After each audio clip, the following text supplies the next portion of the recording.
Hi there, my name is Phixfox, and I am excited today to bring to you episode 1 of a brand new series. This is Phixfox Shoutcasts. Now, the premise of this series is this. You as the users got to submit to me your playthroughs of Heroes of Might and Magic 2, and then I'm going to take the opportunity to watch your playthroughs and provide commentary, potentially some insights, and most importantly, try and hype you up so that way we get to see you shine at your absolute best. This is something that I am very excited to do because there are so many wonderful Heroes of Might and Magic 2 players out there. If you are interested in potentially being featured in one of these episodes, then please check out the description in the video that we have here. It will have the information that you need. Essentially, I just need to find a way that we can get your video, and then we'll be able to watch you play.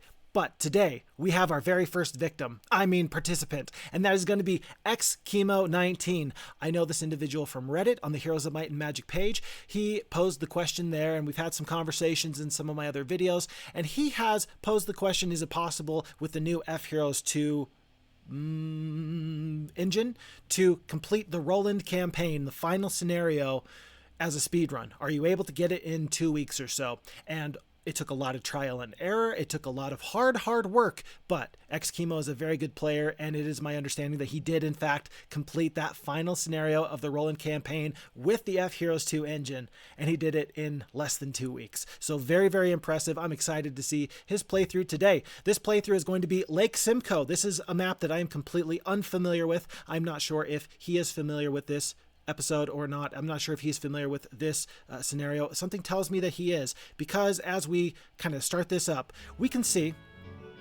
that he is going to log in, and he's going to play as the yellow player. Now, that's a very interesting choice, especially if it was a completely blind playthrough. I don't think that anyone is going to play through blindly and say, yeah, I just like the color yellow. Generally, there's a little bit of strategy that goes into picking that. Let me read this map description here. It says, 6 factions bordering the abundant Lake Simcoe have come to their ends, sharing the land with any neighbors. Eliminate all opposition. It does not tell us who made this map, but this is going to be an extra large map, 6 players. Terrific. I'm very much looking forward to this. So again, we're going to put this on impossible difficulty, so no starting resources. The AI will play as well as it possibly can. And XKimo is going to be starting here as the yellow player. And this, oh my goodness, this gentleman is a wild person. Look at this. He is starting off with no designed faction in mind. He just went random. That is crazy. That's absolutely crazy. So we are starting off as the Warlock faction. Immediately we see him unload the centaurs and keep the 1 gargoyle. I assume that that is so that Agar can be the absolute fastest that he can be and get out onto this map. Picking up that early spell shrine, that's going to give him the shield spell. Could have been a great damaging spell, might have been a big game-changing opportunity. Otherwise, that early wood, early ore, very, very important. And with the 1,000 gold per day from the castle's base generation, plus it looks like an extra 1,400 gold that he picked up from 1 pile of gold and 2 piles of gold, we were able to get this second hero. Very, very important. Pretty interesting to note that there is a boat right outside of his starting castle of Orilla. So not sure if that is going to indicate that he's going to want to hop in the boat very, very soon. Sometimes the ocean can be a great opportunity for you, so you can pick up some additional resources. That's 1,800 gold he picks up out of 2 of those gold mines there. And looks like maybe a little bit of indecision. Do I go into the boat? Do I get these gems? Ultimately, it looks like Aerie is going to go into the boat. Now, picking up maybe a third hero, 3,300 gold, 2 wood, 17 or 6 gems, and it looks like it is going to be Atlas is going to be coming through, and Atlas is also going to be picking up some of these gargoyles. Of course, gargoyles a terrific scouting type of creature because they have the 6 speed. You're going to be flying through these maps. The only creatures that are faster are, of course, the phoenixes and the champions. Otherwise, it looks like XKimo is opting to get out onto the map as quickly as possible. And I must say, I think he's doing an excellent job of ignoring some of the resources that are out and about.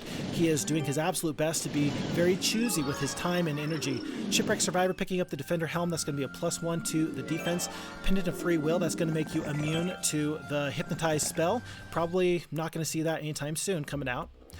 And then it looks like we're trying to make a decision here. Do we go for the economy or do we go for the early troops? Of course, it is always nice if you can get more troops within that first week. That means that's going to be more troops that you can have for you for week 2 when you do get some additional growth. However, so we do go for those griffins. Nice to see that the griffins are going to come out. I'm not sure at this point if we intend on running 2 or 3 equally strong heroes, or if we're going to have one very, very strong hero. It looks like we're going for a multiple hero approach. Maybe Atlas is going to be the primary hero, but the fact that he took the experience on Atlas is very interesting, especially on an impossible difficulty map where you're trying to get a lot of resources. It's a very telling decision, I think, to go for the experience rather than the gold. Picking up that Centaur's Waterfall for an additional 8 Centaurs every week. Of course, Centaurs are a terrific unit in large part because they are the only ranged creatures that the Warlock faction has. So, very smart decision, I think, to see if you can get some troops that can help you mitigate some losses. Otherwise, we are trying to avoid fights at this time. It looks like all 3 heroes are getting out and about. They're trying to pick up whatever loose resources are there, and that can actually help you make some better decisions. Oh my word, he is playing at a breakneck pace, and in fact, we are picking up an additional hero. This is going to be Ambrose the Knight. So I'm very excited to see what this goes.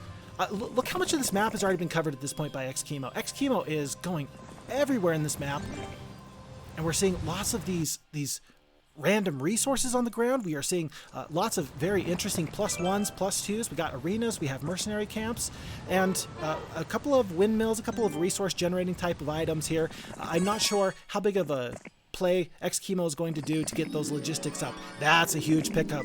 That's a very big pickup for Agar, picking up the 6 spell power cold ray. That is an excellent sight to see. This is going to be very, very telling. Oh, Ambrose is ignoring the arena. That means that Ambrose is going to be relegated to more of a scout or a gopher type of hero. Very interesting decision. And an interesting decision to ignore the Mercury here. Of course, the magic number when you are playing as Warlocks is 54. And that number that you're looking for is sulfur. So 54 sulfur is what you're looking for, so that way you can fully get your castle upgraded. Whether he intends on sticking with this Warlock castle or not is a little bit of a mystery to me. Interesting choice, by the way, to pick up the scouting over the wisdom. Advanced wisdom. You're going to spec into that at some point. You've already got the basic wisdom. You're probably a long, long way away from getting your Mage Guild up to level 4, and so the scouting makes more sense right now. I guess you might as well take it. And plus, there's some decision making that goes into it when it comes to trying to find additional secondary skills. If all of your base level secondary skills are expert, then there's a better chance of you forgetting some of these other secondary skills that you might not get generally. Things like archery, leadership, luck. Those are the secondary skills that the Warlocks are not so likely to get. And we do see, in fact, another hero. This is going to be Kastore. Kastore is out on the battlefield now. What his job is going to be, I'm not quite sure. Interesting point with the Warlock faction, though. They have the best ability to resource generate on the map. With that additional 500 gold from their special building, the dungeon, that is going to pay dividends very, very quickly. In fact, the ore and the gold that has been generated thus far, it could have all been just towards that one building, and none of it would have been a waste whatsoever. Picking up the vision spell, I'm not too sure if XKimo likes to use those adventure map spells so much or not. Very interesting to see what he will do with some of these other spells. Again, we've already picked up 1 cold ray. No Mage Guild at this time. Oracle. Now this is interesting. Okay, we're going to have to pause this. I know that he is going to probably look at the things that's important to him, but it's very important to me that we take a quick look here. I think that this is good for you and for me as we are trying to piece out what is going on here. So, we are, of course, playing as the yellow Warlocks here. Looks like we're going to have 5 other factions, as we already saw from the preamble. That's going to be the Blue Knights, it looks like, potentially, although they do already have, oh my word, they've got Bone Dragons. How in the world do you have Bone Dragons? Everybody else looks like they are right where they need to be, but Bone Dragons is your best monster within the first week. That is the most terrifying thing I can possibly think of. So XKimo is probably looking at that saying, what am I up against? And I am right there with you, buddy. That is a little bit scary. Otherwise, it looks like everybody has probably the same number of castles, same number of towns. That's important. If somebody's starting to get ahead, and if they are in first place with that, that means that they are going to inherently get more creatures over time. That could be potentially a little bit scary. Now, how about this? How about this? This is exciting to me. Look at all of the heroes that are out on this map, because we know that XKimo has done a great job of getting multiple heroes out onto the battlefield, as has green, red, and orange. That is amazing. This map is going to be crawling with scouts, with couriers, and with main heroes. That's going to be pretty interesting to see. XKimo, right now he's currently 5th as far as gold in the treasury, wood, ore. Right now, some of these other kind of resources, they don't really matter so much. Those resource generation items will take place over time. This one might be a little bit scary, though. here we are for the income tab. We are last in income, although with those additional heroes out on the map, we are potentially able to get more resources from the map. Also worth noting that we are here. Total army strength currently in 5th. That's okay. Sometimes taking the back seat as far as total army strength, just so you can get a good economy, is a good way to kind of slingshot yourself up to the very front. Otherwise, I don't see any heroes that are particularly scary at this point in time. Everybody is probably doing their very, very best. Maybe the person who I would consider the biggest threat would be green right now. Look at Jacqueline with 3 attack, 2 defense, 2 power, and 1 knowledge. She might be a little bit of a load if we run into her anytime soon. So we will keep out our eyes for Dimitri, Jacqueline, for Myra the Wizard, for, let's see, Astra, and Sir Gallant. Those are going to be the heroes that we're going to have to pay good attention to. Now, wow. I am super impressed with how quickly XKimo is going. He is just a speed demon. He doesn't even spend time to take a look at those obelisks. He is trying to make sure that he gets through this map as quickly as possible. One thing that I have requested, if you are going to be submitting these videos, is that we shoot for less than 3 hours, or right about at 3 hours. And I think that this is going to be about 2 hours, 45 minutes as far as this playthrough goes. So might be a purposeful choice on his part to try and speed through so we can complete this within that time frame. And I hope that that doesn't actually affect his decision making. I think that he's playing particularly well right now, but it's a little bit hard to keep up with exactly where we should be or what we could do. Sometimes those opportunities that could present themselves, if you're flying by at 1,000 miles per hour, you don't really have that opportunity. And yet, it looks like he is playing at a cerebral level. He is not stopping to think. He is just go, go, go. And you see that in some of the absolute best Heroes of Might and Magic players. They don't have to spend the time to stop and think. They are able to see an opportunity and just take that opportunity from there. Ambrose does take the experience. Very interesting. Very interesting. Logistics. Okay, that's 2 instances of logistics that we have already taken on this map. Atlas is level 3. He's going into some other skill progressions there, which is pretty interesting. And again, I am just swamped at how much of this map XKimo has already uncovered. Doing a good job, it looks like, of building up his 1 castle here. He's filling out some of those infrastructure type of buildings.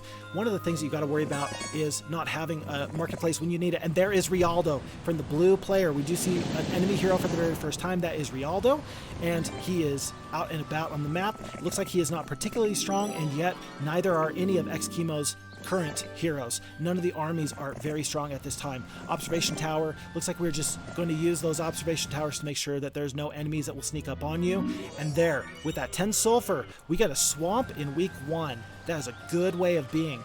Very, very impressive to utilize the gold that you get from these heroes and use that to push forward towards these enemies. So blue, it looks like, is going to be in the 6 o'clock position from the very center of the map, somewhere in the 9 o'clock to 10 o'clock position there on the far west side of this map, on this very large map. That's going to be pretty exciting to kind of keep an eye on that and see where he's going with that. Otherwise, it looks like we may be considering 50 peasants are dismissed. Of course, peasants the weakest unit in the game, not really somebody that we need to keep an eye on too much, but there is a little bit of a ragtag force here. Potentially, if you can get some good quality troops with a hero that has leadership, you can mix those 23 dwarves, you can mix some of these other creatures, and you can move on. And yet it looks like XKimo is prioritizing speed. Of course, the orcs and the dwarves are going to be pretty darn slow. Right now, this army is going to feature the 22 centaurs that have the 4 speed, 24 goblins, 8 griffins, 3 gargoyles, and 3 of those minotaur kings. That could be an excellent, excellent army that can contend with a lot of things. And here we have the zombies and the mutant zombies. That's going to be 9 zombies, 8 mutant zombies, and then 1 more stack of the 8 zombies. Let's take a look at this. We're going into a defensive position at the top, and yet the minotaur kings are going across the battlefield.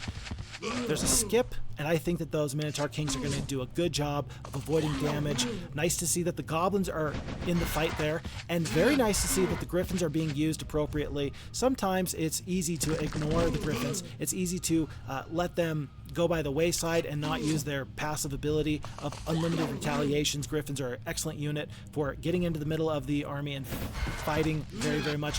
I think he was checking there how many hit points were left on that top stack of griffins. It was 11 left, and he made the calculation, XKimo did, that he could put them into harm's way just a little bit. Interesting choice, archery or leadership.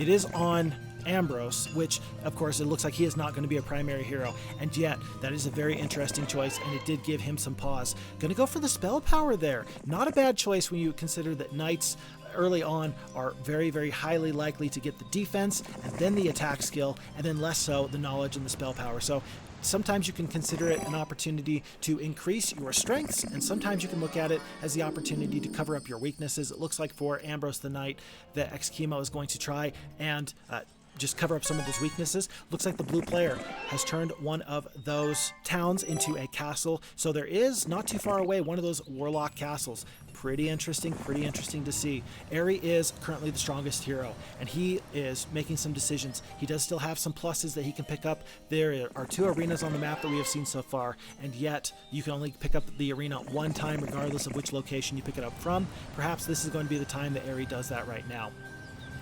Possibly a little bit of indecision. When you have so many heroes, it can sometimes be rather difficult to figure out who should be the primary hero. How do I logistically do this fight as best as possible? Of course, in Heroes of Might and Magic, you need to try and leverage the adventure map against your opponents. That's usually the very, very best thing you can do. Whether you find resources, whether you find adventure map bonuses, those can directly translate into your skill in battle and help you win the game. We're going for a Mage Guild. We've got a ton of resources. We got 74 wood, 18 mercury, 19 ore, 0 sulfur, 29 crystal, and 6 gems. And those resources are pretty intriguing. Of course, the one resource with the magic number is yet again 54. 54 sulfur is what we're looking at to make sure that we fully upgrade this warlock castle. Trading post, that could be very, very important. And we do see, of course, a little pile of sulfur there. I'm not sure if XKimo is thinking specifically about trying to get the dragons immediately. The warlock faction is fairly strong in the early game, surprisingly, especially with the cost of their troops, especially on impossible difficulty. They can do a very, very good job. But in the mid game is generally when warlocks start to flag. Of course, they are very, very strong in the late game due to their ability with the dragons to roll the map if you're able to get the resources to get up to dragons. It looks like Aerie is actually not going to be the primary hero here. It looks like one of the strategies that XKimo is potentially using here is going to be to have a knight be his primary hero. Very interesting to note that if you're going to have a very long playthrough, knights in general, up to level 10, they do spec into defense as a secondary skill much more than any of the other secondary skills. And yet, in the late game, they're going to do an excellent, tremendous job of utilizing all of the secondary skills equally. It becomes a 25% chance at getting attack and defense and spell power and knowledge. So sometimes going for the best well-rounded hero is an excellent strategy and a very, very good one, and I think that that might be what he's doing here at this time. Doing a pretty good job with this fight. I think that he's done a great job of encumbering the enemy ranged troops with his forces, especially those flyers. The gargoyles, of course, it's a very sad loss to lose that 6-speed creature, but you got to take these fights. You've got to take these fights, and especially looking at the long-term resource generation is probably not a bad idea. Good look there, pulling that one gargoyle off of those 2 creatures, so that way you can potentially keep them alive for just a little bit longer. Logistics, that's not even a decision for XKimo. He is flying through this map yet again, and that is one of those decisions where I think that he knows, if I see logistics, I'm taking it. I probably doesn't even really care about what other potential skills he could take. I think he's trying to weigh his options there. Do I fight this other fight for this or mine? I think that that's what he was looking at. He's currently got that 21 ore, and he's trying to decide, is that going to be a reasonable gamble for me? Is it worth the troops that I will lose? Looks like the decision right now is ultimately no. Interesting that he's picking up a spellbook for... What is this hero's name? Starts with an A and an S. For his barbarian hero there. We are getting a spellbook, and he might be trending towards that other spell shrine that is going to give him the cold ray. I think that that might be where he's heading. But of course, if he's heading down in a kind of southwesternly fashion along that road, he could potentially get a little bit too close to those brown heroes, excuse me, those blue heroes that are coming up there that have that warlock town now upgraded to a castle. Very interesting to note. I'm not sure if the blue heroes will interact with the demon cave, if they will fight those creatures, or if they will simply back off. It looks like Agar has to be very, very careful. Agar is a scout with only 1 gargoyle. He sees Rialdo the necromancer, and Rialdo looks pretty angry. It looks like Agar is a little bit sad that he's not going to be able to stop in, pick up some free troops with those sprites. Sprites is the first level sorceress creature. It can sometimes be considered a little bit weak, and yet, because they fly, they can mix very well into many armies. Not to mention there are still 23 123 dwarves at the main warlock castle back at home. So a little bit of a mix could be very, very important, very, very useful. XKimo opts not to fight that fight. He looks at the losses of the one gargoyle, and he says to himself, this looks like an acceptable loss. No problems there. So we're picking up that additional ore mine. It would be very nice at some point to see what the Kingdom tab looks like, just so we can keep track of some of these other resource-generating mines on the battlefield.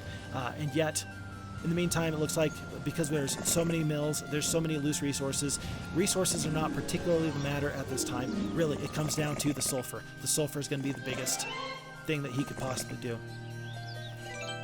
And again, going for the experience on what may be a secondary hero. Perhaps the strategy here, is not to let the warlock heroes be anything more than scouts. And that's not a bad strategy at all. Oh, but then Kastore goes. I think that this is maybe a difference in the way that Phixfox approaches the game versus XKimo, and I don't think that it's a bad decision on his part, as he's weighing his options, picking up the tavern, potentially good for defense, and for some morale for the troops at the home front in the event that he's ever attacked. It's not a bad strategy to have multiple heroes do multiple things, right?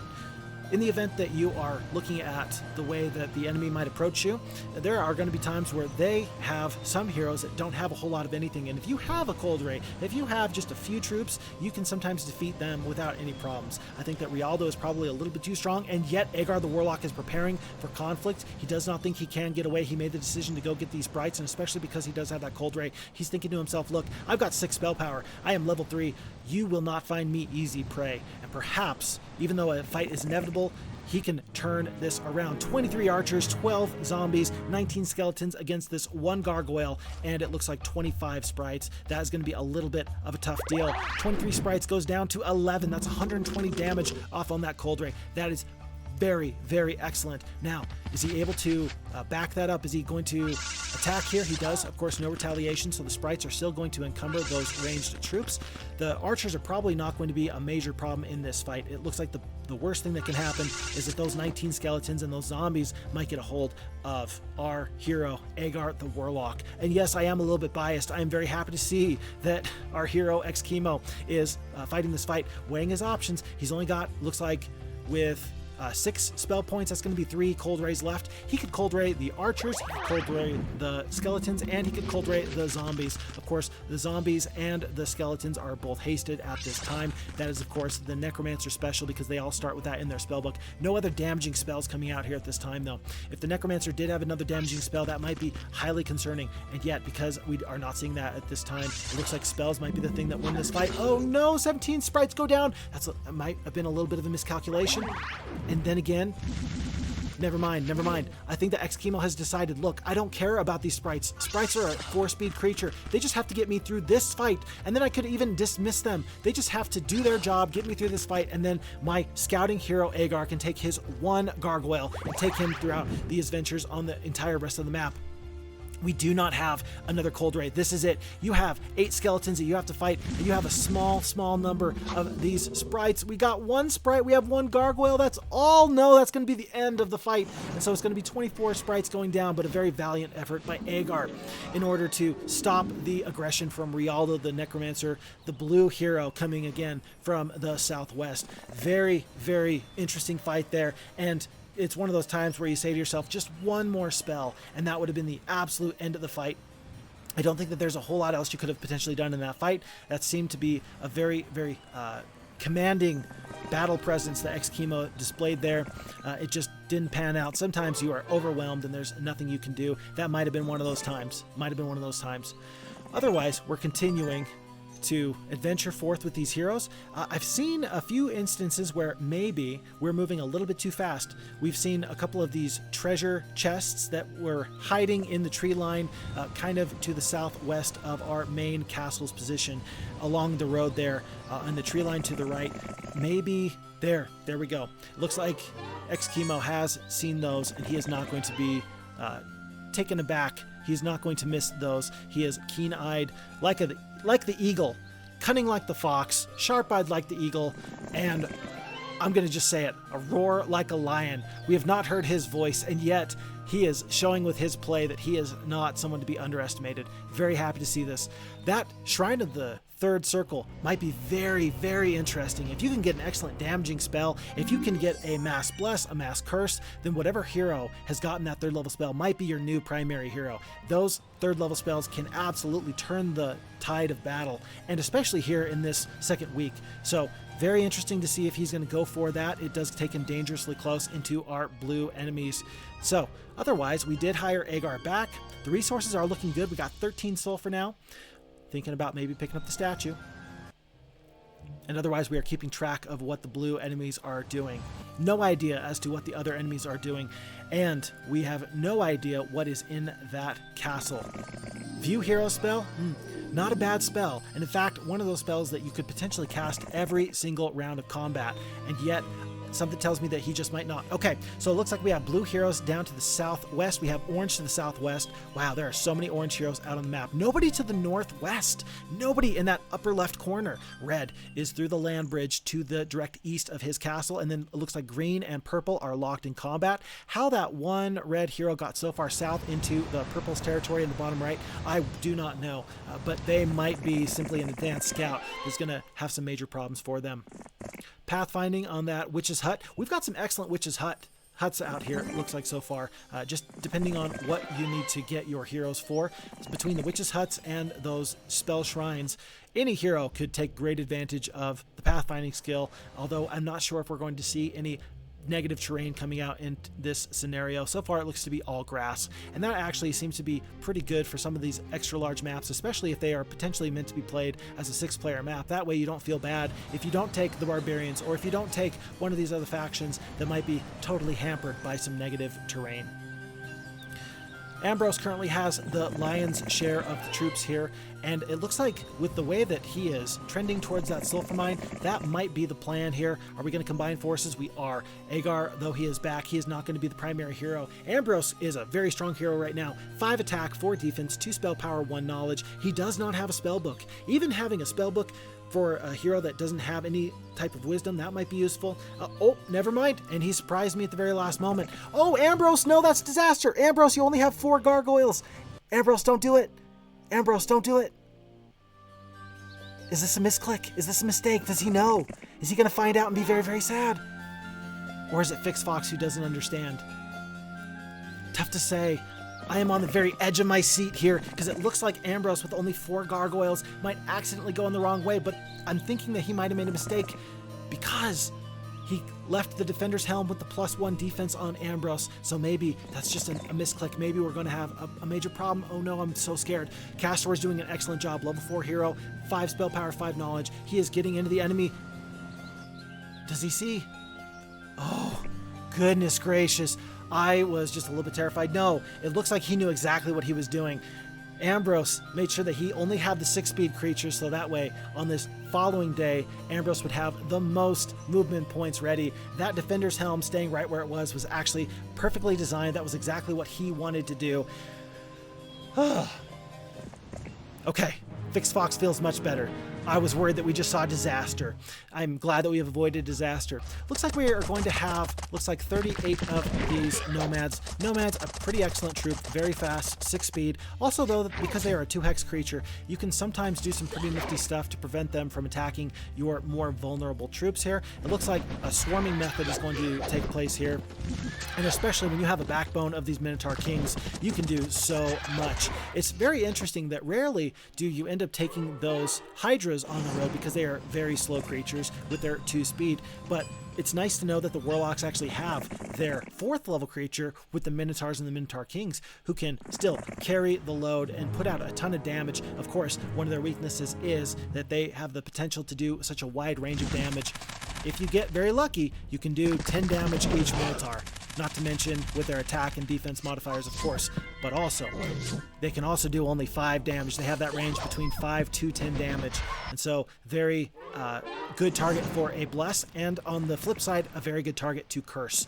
Now, with that sulfur mine, I am very excited to see how this goes. Something about that sulfur just rings very, very true to me as a Warlock player, as someone who likes to see dragons out on the battlefield. That is going to be hopefully one of the first things that we do is use that sulfur to get ourselves some green, red, and black dragons. It will be a very interesting decision to see whether XKimo decides to simply get dragons out onto the map as soon as he possibly can, even knowing that green dragons are not as strong as red or black dragons. Maybe he will take the time to upgrade them later, although of course that will incur a very, very heavy cost. It is Atlas. Atlas is the name of the barbarian who I've been looking for quite some time. Thank you for XKimo for finally clicking on Atlas so that way I could actually remember who that hero was. We do pick up the statue as well. Between the dungeon and the statue, it's not too bad to see either of those gold generating items.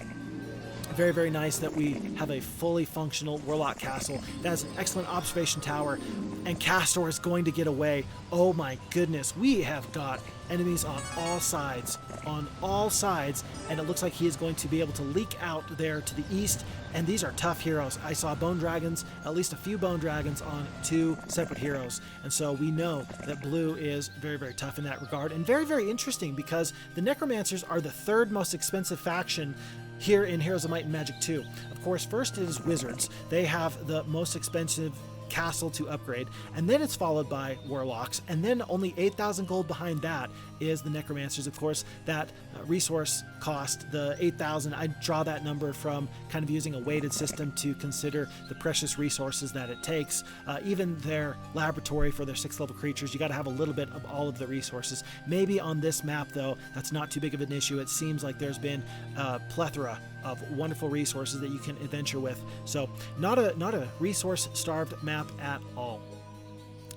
Atlas is probably just going to carry these troops for now. I'm wondering. Nope, it looks like XKimo does plan on using Atlas to go and fight some of these fights, at least picking up these dwarves. And this shouldn't be a problem at all. And he chooses not to accept the dwarves. I do know that there were some of those dwarves earlier. Maybe they're back in the castle, maybe as defenders. And he says, no, I don't have time. You are worth more to me as experience. I think that that's a really pretty good decision. The likelihood of dwarves getting into your late game army is so very, very low. And the fact that he is trying to do this very high speed, hit and run type of maneuver, he's trying to get onto the battlefield and take the adventure map over by storm. Dwarves do not play into that strategy whatsoever, not with their very, very slow speed. Good use of the centaurs, by the way. 73 centaurs can help you take a whole ton of these fights. So long as you are avoiding maybe potentially some high-tiered shooters, you're not going to have any problems. The only weaknesses that I currently see in that army that is on Atlas at this time is some ranged creatures. You're going to have to figure out a way to deal with them. Although, thus far, we have seen multiple heroes being used, and I got a feeling that if there is some ranged creatures that we need to deal with, that XKimo will make sure that he gets a big stack of gargoyles, potentially in 1 stacks, out onto the battlefield, so that way he can encumber those troops and then prevent losses in a major way. Very skilled player. Looks like he's doing a tremendous job with making sure that there's all of his resources being used to the best of his ability. He seems to have a great command of the Warlock faction, and by the way, it looks like Kastore is in fact going to make it out by the skin of his teeth. Dimitri is hot on his heels, and with those 6-speed gargoyles, I do not think that Kastore needs to look back. I think that now is a good time to look at your foe in the rear view mirror and say, sorry, chump, better luck next time.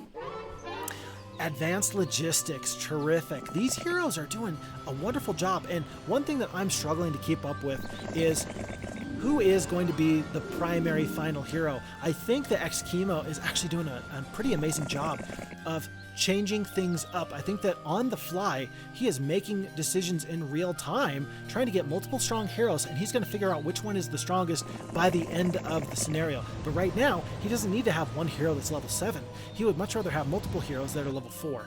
And perhaps that is a strategy that he knows with this Lake Simcoe map, knowing that there is so much ground to cover, that he says, no, I can't get by with just one hero. I need to have multiple heroes that can fight for me, that can defend, that can go on special missions for me.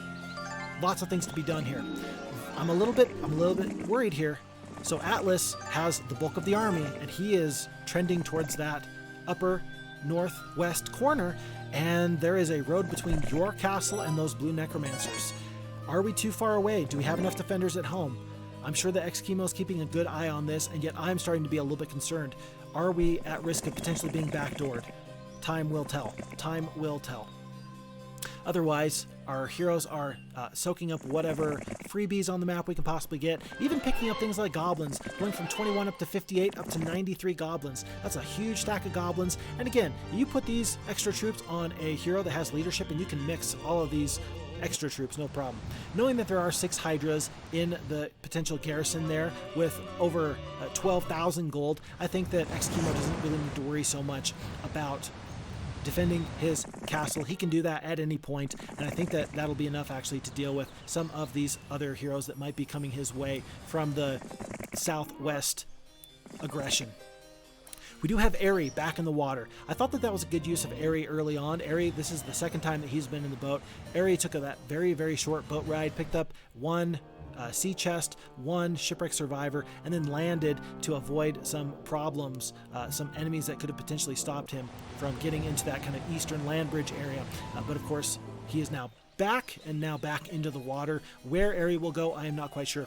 We do see for the first time a second computer player. That is going to be the red player. They're going to be coming from the east, and it is worth noting that that is where their power is located. They did have that one hero that was trying to go into the southeast, and yet it looks like red is primarily based in the northeast. So we got blue to the southwest, red to the northeast, and those look to be the most immediate neighbors for XKimo here.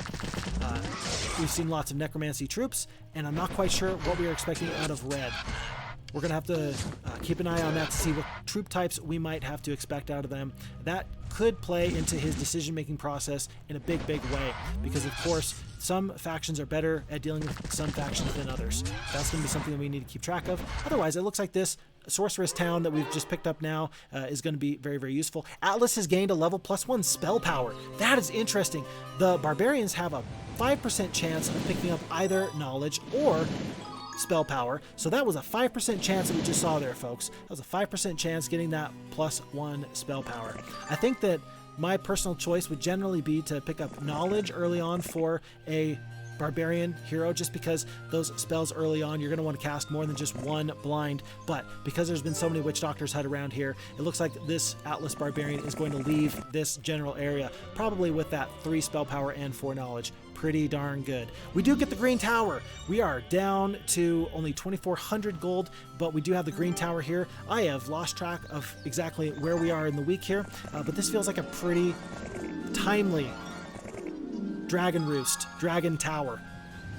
We're gonna have to check in just 1 second to see exactly where we are. Are we still in the second week? I think that we might be still in the second week, and that is a very good timing on those dragons. I don't know exactly when the other enemies are going to get their 6th level creatures out onto the map, but Haven, if you don't take the dragons with you to adventure right now, even if you only do that starting next turn, the fact that they are able to accrue and you're going to start getting 3 dragons per week, that's going to go a long, long way. You can focus on these other things. It is month 1, week 3, day 7. So we are officially into month 1, week 4, day 1 with the end of this turn. There are enemies in the water. There are enemies picking up things again to the east and to the southwest. It looks like the aggression from blue has stopped. They're not coming up the road. There is that one long road. I wonder if this is going to be a map similar to Beltway, where there's a water in the very center of the map, and then there's going to be one long road that basically connects in a circle around, and then if you deviate from the road, there are many riches in the corners of the maps. Otherwise, we are continuing on here. This scenario feels like it is flying right by, and with good reason. Again, XKimo is playing at a breakneck pace, and still I can't quite tell exactly who his primary heroes are going to be. We go from the green tower up to the red tower. That's going to be excellent. Perhaps Airy is going to find some additional resources out on the map. We did see a trading post earlier in this scenario. Knowing that we have over 100 wood, that might be an opportunity that we could use. Knowing that we only have the 1 castle and then the 1 sorceress town, maybe that trading post could be useful to trade for some resources, for some gold.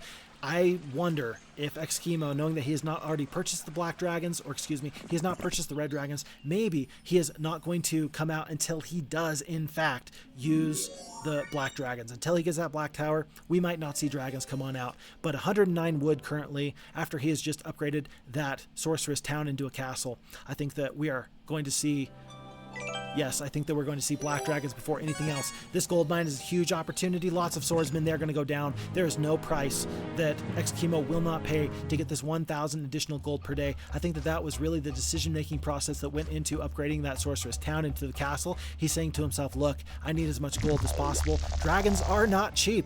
Dragons have to have a big horde in order for them to be happy, and I think that that's probably what his ultimate plan is right now. There are no other troops that are nearly so important as getting those upper tier dragons. And in fact, it's a little bit of an interesting thing. Some people will argue and they will say that the two most important troops in the Warlock faction are going to be the level 1 centaurs and the level 6 black dragons.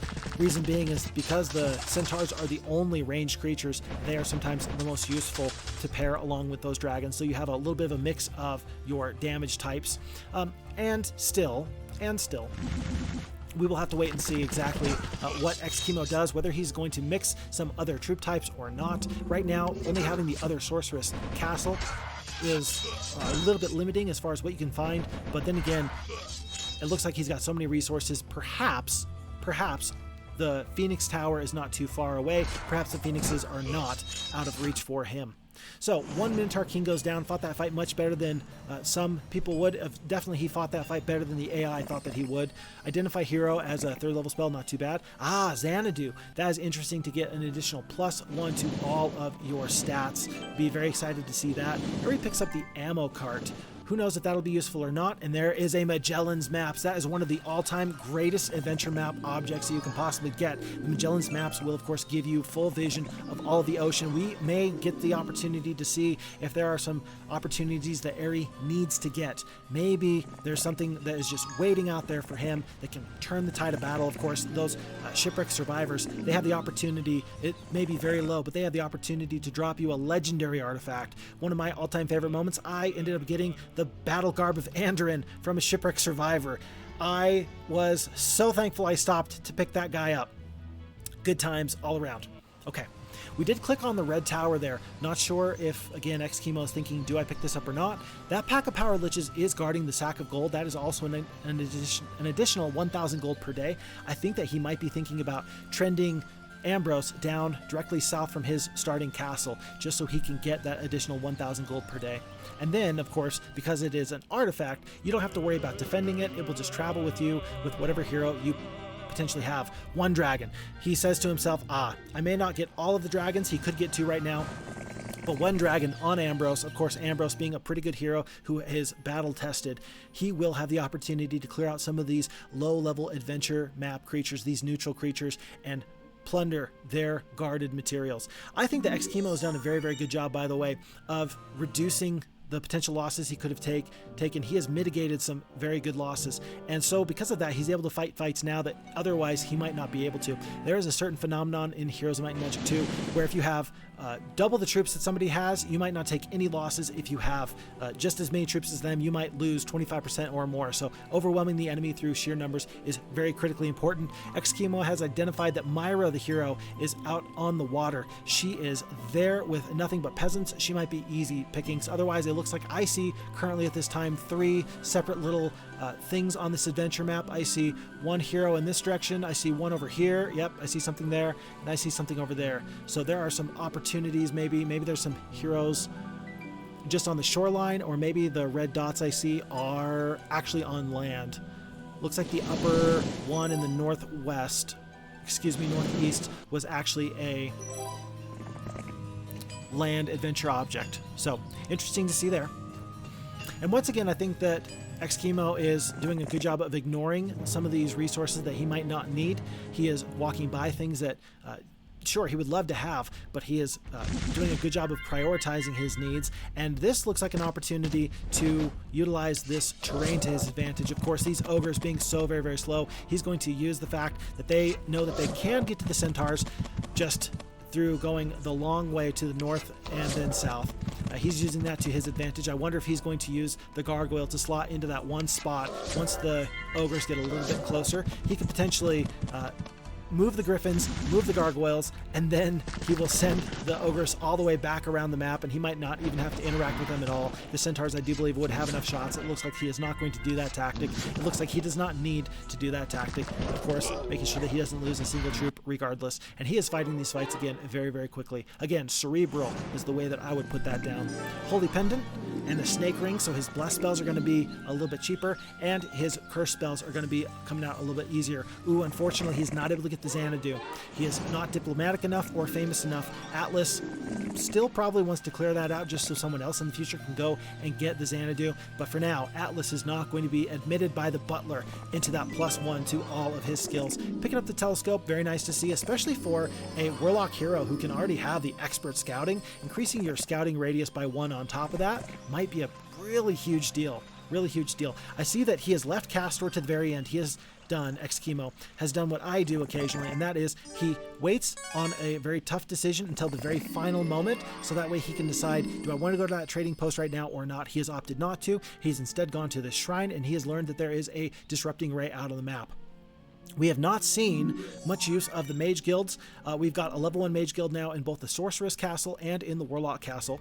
And that is very, very interesting. With all these other resources, you would think that perhaps that might be an opportunity for you. And yet, I think that XKimo is saying to himself, sulfur is my limiting factor here. And I would much rather have dragons over a Mage Guild. Because a Mage Guild is essentially you rolling the dice and hoping that you get lucky. And so if you already have a strong magic user, great, sometimes that is worth the risk, but troops are never bad, especially knowing that you can potentially use the barbarian or the knight heroes as your final fighting force. And they can utilize that high attack skill, that high defense skill with those dragons to overwhelm your enemies, regardless of what spells they have. Dragons are kind of a cheat code in that way, because they are not going to be bothered at all by wizards, warlocks, sorceresses, or necromancers. They must be defeated in hand-to-hand combat. Of course, there are some things you can do. You can cast a Dragon Slayer on some of your units to try and increase their odds in fighting the enemy, and yet that is not always the most likely opportunity. We just had a huge thing happen, by the way. Atlas has just picked up the basic wisdom. What an amazing pickup for Atlas the Barbarian. I think that that might be the difference between having Ambrose the Knight versus Atlas the Barbarian as the primary hero. Even knowing that you have the opportunity to get those 3rd, 4th, and 5th level spells that the enemy might be picking up in their mage guilds as you conquer through their territory. That could be a huge strategy. I would personally be gearing Atlas towards being my primary hero, grooming him to be the champion that we all want, but maybe we never deserved because, hey, do we really deserve to have Batman look over us and watch over us in Gotham? No, we don't deserve it, but he's the hero that we need. And Atlas, in that same breath, is the same hero that maybe we don't deserve him, but we sure need him. So these other heroes are still doing a good job. I must say, I think that XKimo's done a nice job of making sure that his heroes are active on the map. I don't think I'm seeing a lot of wasted movement. I think that some players will have multiple heroes, and they will cease to make sure that they are being effective with the movement points that their heroes have. I think that XKimo is doing a very good job of prioritizing local events, local adventure map objects, whether it's picking up resources, whether it is getting artifacts or things like that. I think that he's doing a good job of utilizing the heroes that he has. Of course, he's got 5 heroes currently active on the map. 1 in the water, 3 by land, plus 1 main hero. That's 5. Yep. Math is good. Legendary Scepter. So there's the Dragon City there. There's a Dragon City there, and there's actually 2 Dragon Cities that we've seen on this map right now. There's this one right here, and then there is one that is somewhere out on a coastal terrain near, I think it's kind of north towards the southeast of the map, on the opposing shore of this Lake Simcoe. This might be a strategy defining bit of knowledge, knowing that we have, as we get the sack of gold for an additional 1,000 gold per day, picking up the navigation, picking up the advanced navigation. It may be worth noting that if you keep your dragon tower at red dragons, you can potentially get 1 gigantic stack of the red dragons from the Dragon City.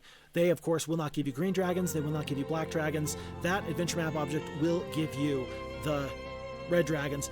Sometimes it's not a bad strategy to try and make sure that you just have red dragons and red dragons only, although there looks to be no problem with potentially building up multiple castles, getting multiple 6th level creatures, and if that's going to be the case, maybe it's not a bad idea just to upgrade the red dragons that you get from that dragon city. We do see XKimo going to the sorceress castle, and he is checking out the requirements for the red tower so he can get his phoenixes there. Of course, with 20 ore right now, he is still a little bit of a ways away from that, and I don't think that he actually picked up his unicorn glade. Perhaps I am mistaken. He's going to at least need an additional 10 ore. Tough to say exactly how much resources he's generating at the moment. That's going to be a little bit of a decision defining or a strategy defining moment there.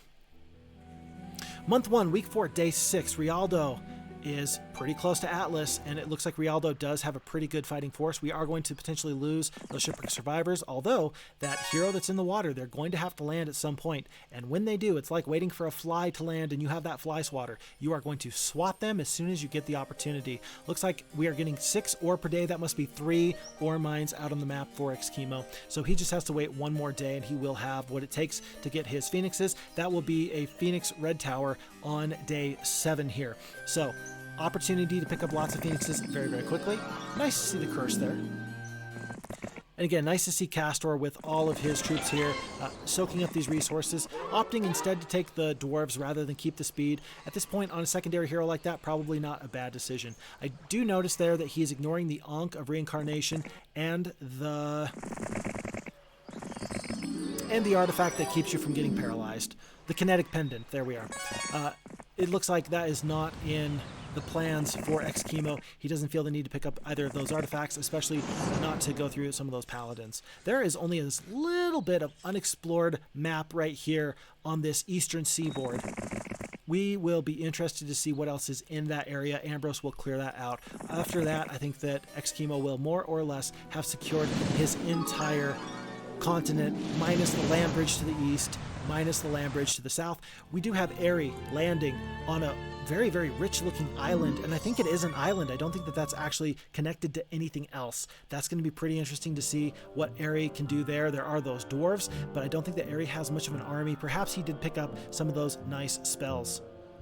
Okay, with red having that Magellans Maps, though, Aerie might be in a little bit of a tough spot. I think that this is a good job by Ambrose to defeat the enemies there. And we actually have another town. We have a wizard town that can turn into a wizard castle. If you can pair titans and giants together, that might be massive. Now, I don't think it was a bad decision at all to build up this sorceress castle to get those phoenixes, but I think that phoenixes are more of a bridge type unit in these very, very large maps, in large part because, yeah, I see you, buddy. I see you. You're saying, hey, I've got phoenixes and dragons, and I think it was the right decision, and I'm never going to disparage you for it. I think that maybe XKimo, if he had known that there was the wizards there, he might have said to himself, well, do I shoot for the titans or do I just try and get the phoenixes to pair along with the dragons? I don't think it's a bad decision at all to say, look, I'd rather have phoenixes now than titans later. One bird in the hand is worth 2 birds in the bush, as it were. And so I think that he's made some good decisions here. Whether he knew that that would be a warlock town or not does not matter, I think. So we are still going to be very, very, very far away from upgrading that town into a castle and more. So we're going to have to wait on that. Very exciting play so far. And I think that knowing that the enemy still has some very high quality 6th level troops, I think that we can plan on a showdown happening sooner rather than later. I think that this map is pretty wide open, and I would be very interested to know what's going on in other parts of the map. How purple, for example, is faring against red from the north there, and some of the other orange and, orange and potentially, orange and red aggression towards purple. Because I think that purple is in the opposite corner of XKimo here. They are in the southeast. Let's see, 127 wood. You got a trading post right there. Now is not the time. We're going to opt out of doing some trading. Now that you have 3 towns, you can potentially get your 3rd marketplace, and then you're going to do just fine, I think. Just fine with trading yourself. The trading post, of course, will trade at a rate of 3 marketplaces. And if you have more marketplaces than that, then you're actually going to hurt yourself by trading. Interesting, we are picking up the dragons now. We are not going to wait. We are dismissing some of these lower level troops that aren't really going to matter. But we only have 2,200 gold. Are we looking to defend here? What are we doing? What are we looking to do here? Folks, I'm going to take a 2-second intermission just so I can kind of catch my breath. This is exciting, and we're going to do a photo finish right after that. So let's take one quick pause here. Okay, so let's take a quick kind of just pause with you and me to try and figure out what are some of the advantages that we have here for XKimo. First and foremost, he has got more than half of the map accounted for. Granted, there is a lot of water here, and yet it's nice to know, do I have to worry about enemies coming from the sea? And the answer is no. I think that he has got a good track of Myra, who looks to be the only hero that is out on the water, and I don't think that she still has more than just peasants, so not a big problem there. Don't got to worry about the ocean. Maybe you use that with Aerie to try and figure out what else you can leverage out there. Hopefully he can find a way to get this gold mine, but something tells me that he's just not going to have the troops for that, especially because the Dwarves have some magic resistance. So even if Aerie did pick up that cold ray, he is not going to be able to take on those Dwarves very safely at all. So we know a lot about the map. We've gotten the basic area, the starting area cleared out pretty much. Now, as you can see, there are still lots of instances where there are things kind of, highlighted that are not yet claimed for yellow. These are mines. These are things that could be flagged, dwellings or the likes. I don't think that we are going to see too much more of an effort other than what Ambrose can do to make sure that all of those get flagged right now. That could potentially be a little bit of a weakness. Maybe we are missing some resource generation. Again, I'm not looking at the Kingdom tab right now, so it's a little bit tough to see. It's a little bit tough to know. But I have no doubt that those decisions about whether or not we pick up those resource generating mines or flag those dwellings, I'm sure that that decision making process has already been done, and so far I think it's a great decision making process. That's not really a huge problem. Really, it is not. I think it's a purposeful and wise strategic decision. Again, prioritizing what are my needs, taking a look at those, and being very judicious, very careful with the limited logistical points that we have on a day-to-day basis. Okay.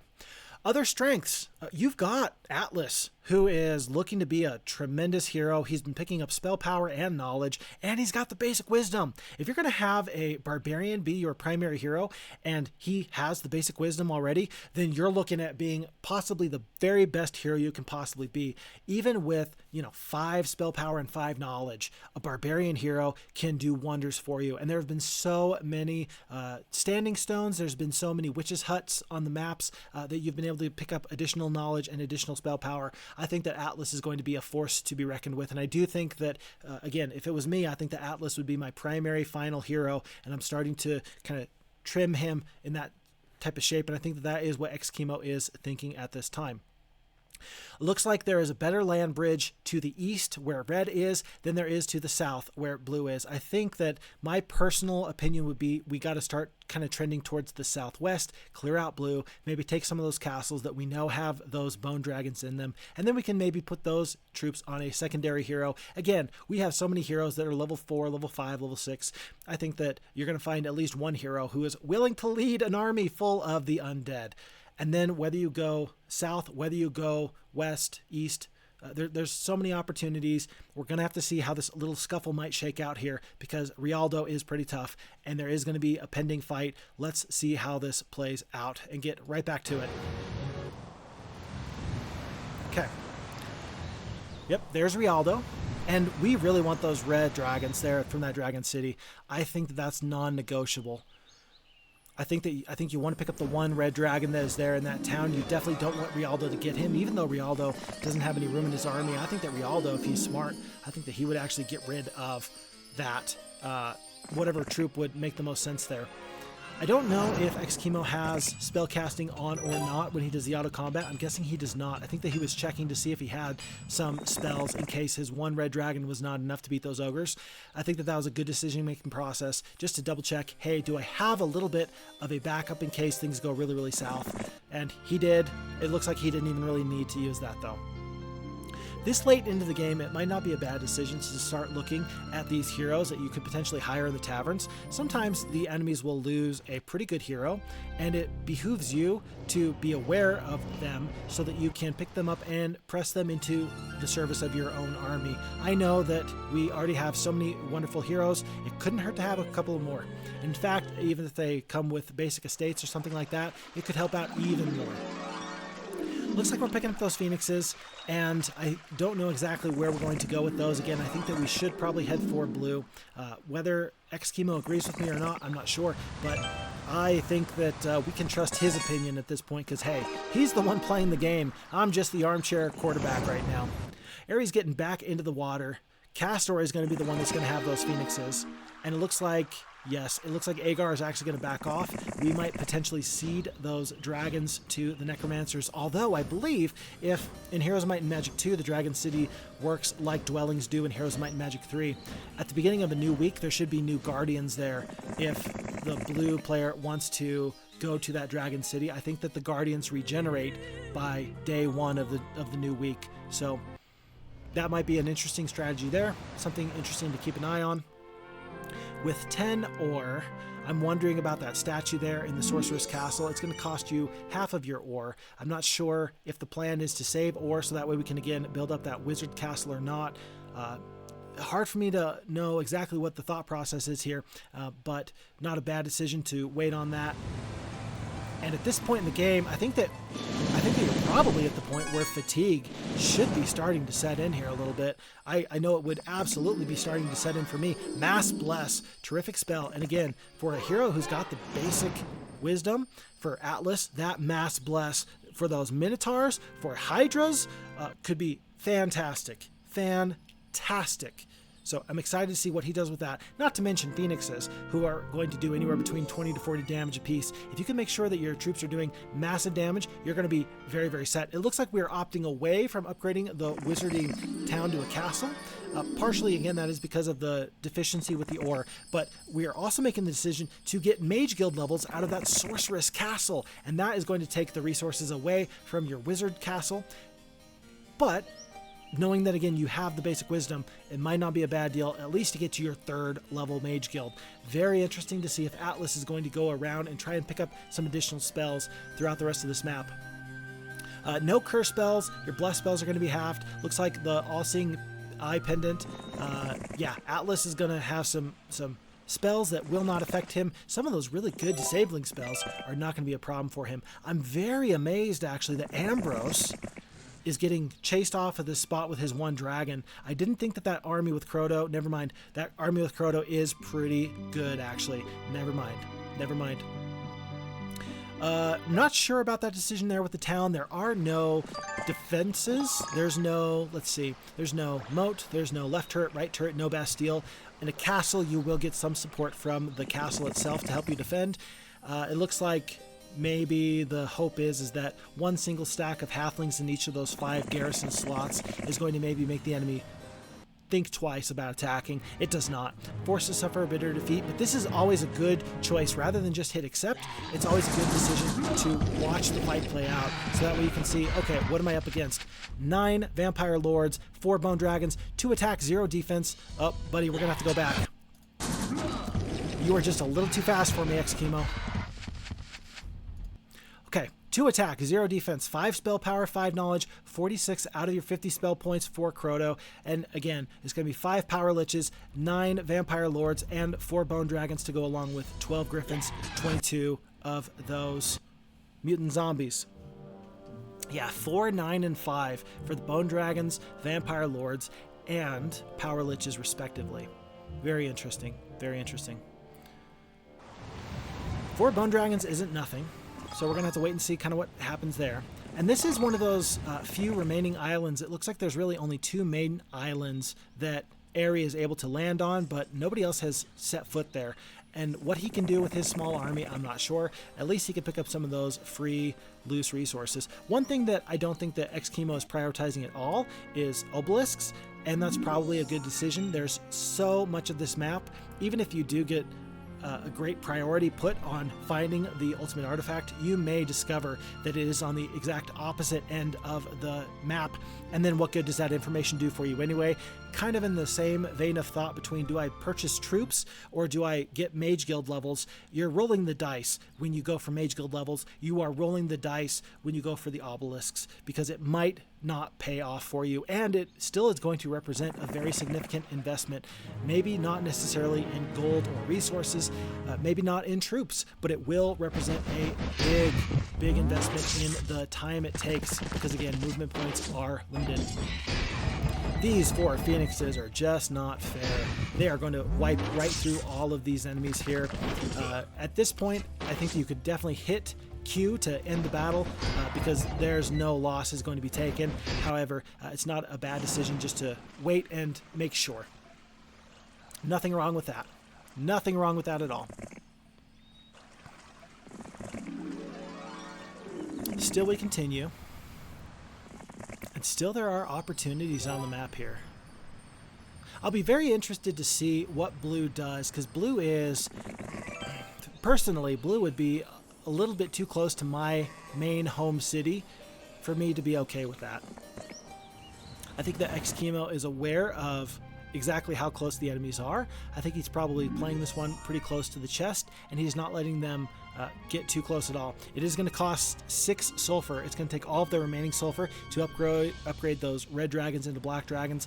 It is a great investment, though. You're going to go from 250 hit points up to 300. You're going to go from a 5-speed creature up to a 6-speed creature, and you're going to get an additional 10% damage on your attack, because you're going to go up by attack skill by 1, not to mention a little bit of extra defense. So it's a really good upgrade. It's a really good upgrade, and I think that that's never a bad decision. No one is ever going to say, hey buddy, are you sure that you want to upgrade your dragons? Aerie does have the logistics now. Wow, is that 4 out of the 5 heroes that have logistics? That is tremendous. I'm thrilled to see that.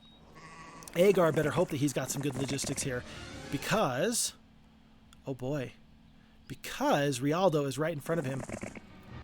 Agar may be doing a hit and run tactic here. 3 bone dragons, 7 vampires, and 9 power liches, not to mention 3 regular liches. That cold ray is going to do a lot of damage, though. Yep, we are going to retreat there, it looks like. 6-speed creatures, if you wonder if they matter, that's an example of those 6-speed creatures being a big deal. And in fact, usual reason why keeping phoenixes away from the enemy, or champions for that matter, might be very useful indeed. Expert logistics. I think that Atlas is turned into one of the best heroes you could possibly have. He seems to be like Drago from Rocky IV. He seems to me to be a hero who has grown in a lab and ready to just fight and kick butt and do whatever he has to do. Atlas is scary. He is absolutely scary at this point, and if I am blue, I am running the opposite direction and hopefully consolidating my troops before I have to end up fighting him. If Atlas is able to pick off these heroes one by one, where they have 25% of the army, 50% of the army, but not 100% of all of Blue's forces, then I think that we're going to see some fireworks happen. I think that that's going to be pretty well for XKimo here. That red dragon, I think he's going to head that back to his Warlock Castle. He's going to probably upgrade that one to a black dragon and send them on out as well. Rehiring Agar the Warlock, level 7. Why wouldn't you rehire a level 7 hero? Oh, he's thinking about it. He's thinking about it. There we go. Yeah, especially because he's got the estates. There's no reason you would think not to rehire him. I think that he was purposefully rehiring him here in the Sorceress Castle, so that way he's going to be able to pick up those spells before he goes on to the next thing, which is a good decision there. Who knows when a certain spell is going to be more or less important. You don't want to wait to find out. You don't want to wish that you had that spell and knowing, oh, I had it in my other Mage Guild, if only I had been there. So, a lot of activity. That Magellans Maps just kind of shows you the coastline for some of these eastern countries, these eastern land masses out there. This could be interesting. Followers? Sure. Let's go up to 35 druids. I think that was...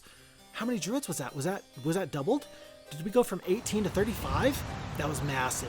Not to mention, you get the lightning rod. I think that we did see lightning bolt in the Mage Guild for the sorceresses as well. So Atlas should probably just plan on that being his primary go-to spell for the next little bit. It's going to fall off in effectiveness over time because there's going to come a point where that Mass Bless is just going to be better for you. The damage that you get between a lightning bolt versus your buffing spells is going to take place very quickly. You're just going to see that one is clearly going to do more damage than the other, and it's not going to be the upfront damage with the lightning bolt. This fight here, Crodo is shaking in his boots. It's not because of the 4 gargoyles. It's not because of one stack of gargoyles here, there, and there. It's because of those 3 black dragons. I don't think that the spells are even going to be very important, and yet I think that this battle is going to go very, very quickly. Oh my goodness, 1 bone dragon goes down. The 300 hit points on these black dragons, I think he's going to mitigate so many losses. The enemy goes into a complete defensive position, a complete defensive stance there. I'm amazed that the Vampire Lords and the Bone Dragons decided not to attack the dragons there. 144 hit points left with a Bloodlust on those mutant zombies. Oh, buddy, if that is the best spell you have, I don't think that a Bloodlust is going to help you out at all. 2,800 experience there, plus the Medallion of Courage for the +1 to morale. That is a good pickup for Ambrose. And one of those other reasons why having multiple heroes that are good is always going to be very, very useful for you, as opposed to having one very, very strong hero. You can spread your influence across the map in a much greater way. Note that this is Heroes of Might and Magic. Heroes, multiple heroes. And I think that XKimo is doing a good job of utilizing that strategy of multiple heroes instead of just one. It's unknown if Rialdo actually has vision of this sorceress castle. I don't think that there's an observation tower, and yet I'm actually not sure if XKimo is on the FHeroes2 version right now or not. I know that he has used FHeroes2 in the past. Actually, I know he's using FHeroes2 for this reason.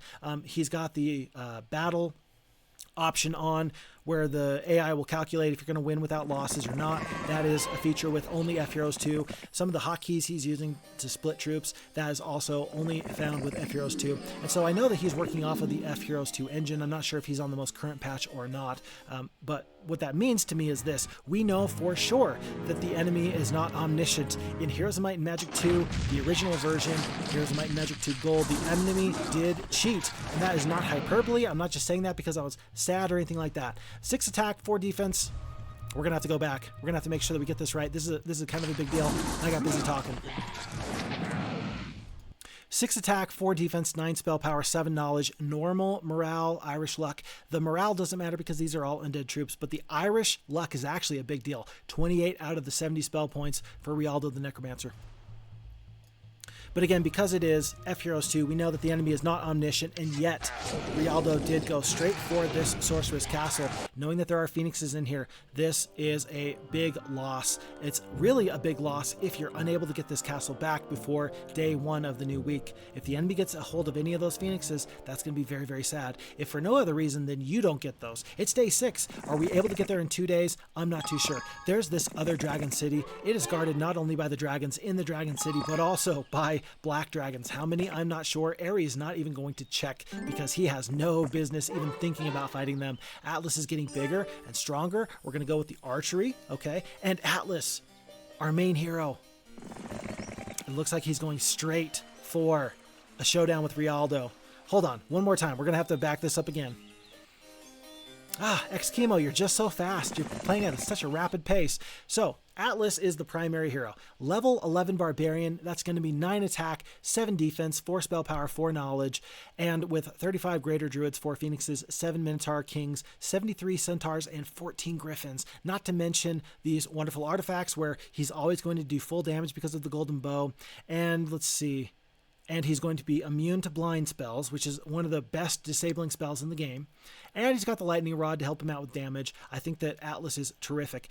Let's see, as far as combat stats go, look at the expert logistics is fantastic. Basic luck, tremendous. Luck and morale, and the archery is what he just picked up there. Atlas is a good-looking hero.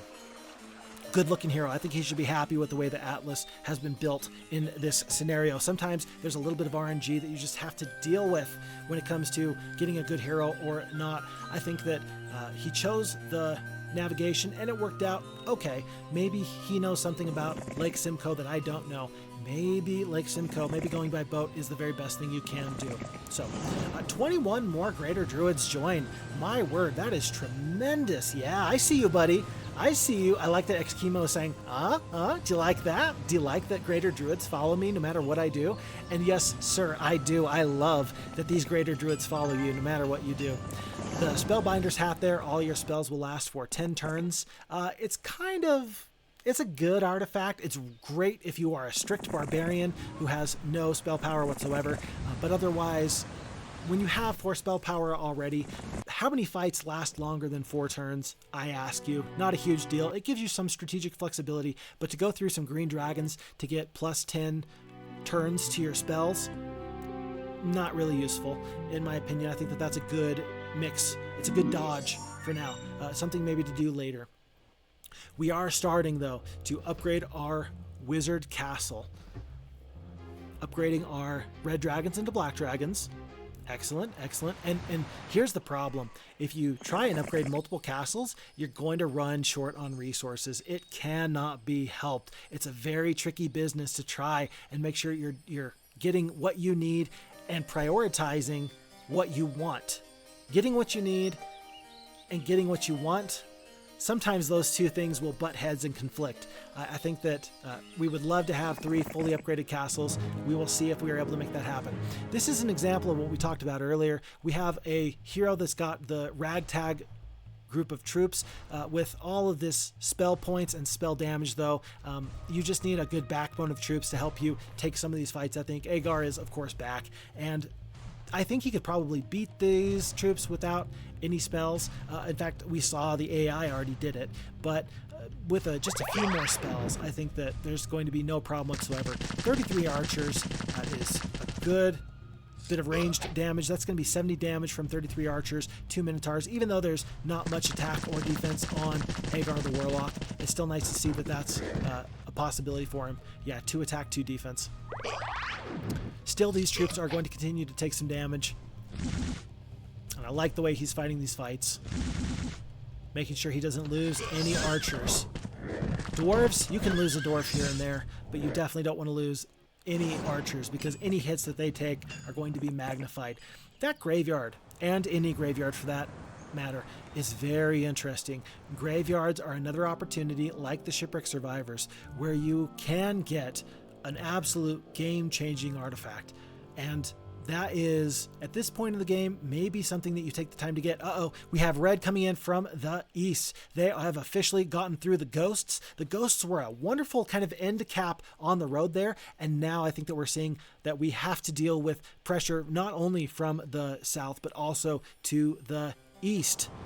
Very interesting. Ambrose is a little bit, I don't want to say out of position, but knowing that he just hopped into the boat is probably a good idea to make sure that he is effective with his turn. No matter what he does, he needs to be purposeful. It looks like he's considering, do I land on the opposite side? It looks like he does. And I'm not sure if this is strictly so he can get additional resources. I don't know if this is so he can do a flanking attack on the enemy and come in behind the blue player. I'm not sure exactly what his thought process is, but with 3 black dragons, he's going to do a pretty good job of taking whatever he wants in that situation. So happy to see that Ambrose is staying very active on the map yet again. Even if it ends up with potentially losing your wizarding castle right now, I think that this is a good time to say that you have the opportunity to lose a castle here and there, like your sorceress castle, like your wizard castle. And is it good? No. Do we want to lose the castle? No. Is that the priority, though? Are there other things we can do? Yes. So long as we don't lose the Warlock Castle, we will be fine. This is Rialdo. Rialdo is cornered. Again, 6 attack, 4 defense. I think something like 7 or 8 spell power. We already went over those stats just a second ago. It looks like the auto combat thinks that this is going to be a glorious victory. Oh, but we're potentially going to try and prevent losing some Phoenixes. Mass Bless into the Mass Dispel. That is always a little bit disheartening to see. A little bit disheartening to see. Those Vampire Lords are focusing on the Greater Druids. They, of course, could have done more damage to the lower defense Centaurs, but I think you got to get the damage off somewhere. You might as well get it off there. With 22 spell points left, it looks like we're looking at just casting the Lightning Bolt there. Tough luck. Would have loved to have gotten those Vampire Lords taken care of and let the Greater Druids maybe end the fight 1 turn earlier. The enemy does run, and that is a little bit tough because we ended up losing a lot of those Greater Druids. That Lightning Bolt from the enemy Rialdo actually killed 9 of those Greater Druids before he hightailed it out of there. So I'm sure that XKimo would have loved for that fight to have gone just a little bit different. I'm sure that he is a little bit sad that the enemy is allowed to retreat, is allowed to surrender. And any amount of gold that you get is not going to be worth it. You would just much rather never see that hero ever again. So on we go there. Happy to have that Sorcerer's Castle back. And knowing that you have enemies that are going to want to try and take those castles, you can potentially use that information, use that knowledge to try and lure them in, per se, and then pressure advantage when they come in just a little bit too close. That may be a strategy that we could use there. There is another warlock town or castle. I'm not sure if it's a town or a castle here on this island here. Of course, Airy, he looked at maybe picking up some of those air elementals. I think that wisely he has decided, no, that is not the decision that I should be making right now. My priority is not to spend my gold on these other troops, not when I have black dragons on the mainland, not when I have pressure from the east and pressure from the south. Plus, I don't think that area is going to be taking another town anytime soon. So, good decision all around, just to take a look, see how many there are there, and ultimately decide, nope, not today. Not today, maybe another time, maybe another time. Still we're taking experience on these secondary heroes. This is not to second guess what XKimo is doing here. I think at this point I probably would stop taking experience on some of my secondary heroes. Agar is probably actually going to be your number 2 hero, right? He's probably going to be the hero that leads a great secondary army. He's probably the person to still give experience to. But some of these other heroes, I don't know. I haven't noticed if Airy is picking up experience or not. That might be an example of a hero that I would say, no, I'm really not going to spend the time. I'm not going to let you pick up experience right now. I would prefer to have the gold. Sometimes you got to consolidate your forces. You got to put your best troops on your best heroes. That might be one of those instances where that might make more sense. Again, hard for me to armchair quarterback this, and I don't think that XKimo is doing anything bad whatsoever. So don't think that I am thinking that, oh, he's made a mistake there. That might be more of a subjective preference. But then again, I'm just floored with how quickly he's going through the scenario. I'm so impressed. I've said it before and I must say it again. I am so impressed with how fast he is going through this fight. One green dragon, knowing that it has average speed, actually is kind of a little bit tough, because then your unicorns are going to have to wait one turn before they can do some damage. Opted to lose the 2 gargoyles so that way they could take the retaliation there. There is only 42 hit points left on this green dragon. There's plenty of options there. I think that those 5 unicorns should clean up that green dragon no matter what. 3 more gargoyles go down. Yeah, 63 more damage from those unicorns. Not a problem. Not a problem. Plus, morale for this army that's got 3 troops of different alignments. Pretty good pickup. Pretty good pickup. And only 1,800 gold. And I know that Atlas is saying to himself, I'd love to go and get that sulfur mine as soon as possible. I think that we're making the wise decision there by making sure that Atlas leaves with full spell points. He is staying in that Mage Guild in that Sorcerer's Castle. Meanwhile, the Wizard Castle is currently under attack. 4 Iron Golems is not going to be anywhere near close enough to stand up to those 36 archers. They will rain death upon the enemies, or the defenders here in this castle. And there's nothing you can do about it. But it was worth it, again, to fight the fight just so we could see what exactly we're dealing with here. How tough is Dimitri? He looks like a kind of a middle-of-the-road type of hero. I didn't notice if he was particularly tough. I know at one point Dimitri was Blue's toughest hero, but I think that that time has long since passed. In fact, I think that that was Rialdo, who was just rehired there in that southwestern town. Red is creeping closer. Oh my goodness. Oh, XKimo, please be careful. Another week, and so we know that we have more phoenixes. We know that we have more dragons. He is checking Darlena. We have noticed that Darlena is actually Red's toughest hero. We have noticed that at least once. And the fact that she is campaigning against you and not against purple to the southeast is a big deal. We, again, need to be careful. Level 9 heroes, level 1 heroes, level 6 heroes. We've got lots of level heroes. Not to mention Atlas as still the best. I think that he crept up to level 12 with that last fight against Rialdo. 1 black dragon. Can we do the 1 black dragon?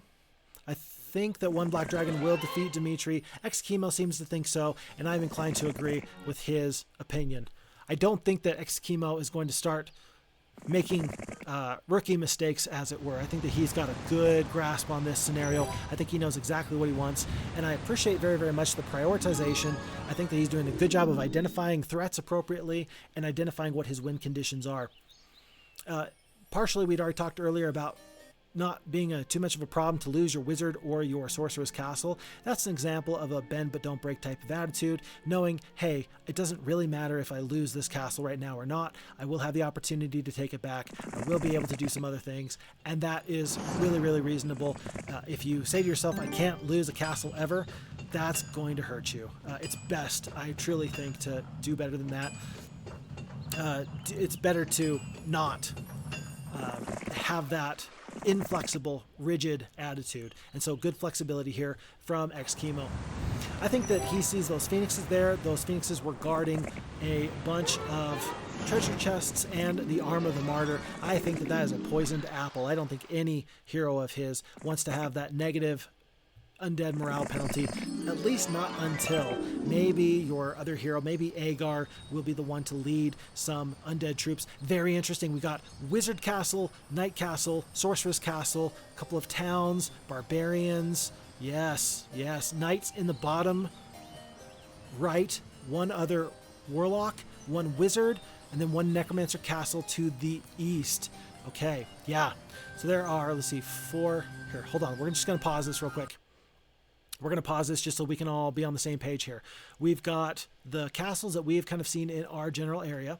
So we've got, let's see, castle here, here, here, here, here, so on, and so forth. And it looks like there's only maybe 1 and 2 that are unclaimed at this time. But there are 3, 5, 6, 7, 8, 11, 12, 13, 14, 15 towns and castles scattered across this map, 2 that are still up for grabs.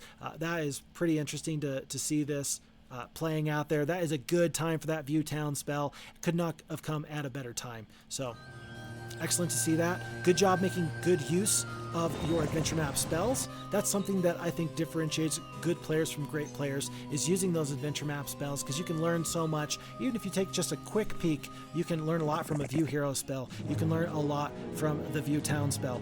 I note that we have not used the view heroes spell, even though at least one of the heroes has picked it up from a shrine. Still, it's okay. I think that there's so much movement from day to day, and all that XKimo is really worried about is kind of that blue aggression. And so long as that's not going to jump right out at him, he's going to be fine. He doesn't really need to know what purple is doing in the southeast corner. So good choice there. Interesting use of the grouped formation here to make sure that the archers stay safe. I think that was a very smart choice there. Oh, he's looking at that graveyard. I think he heard me.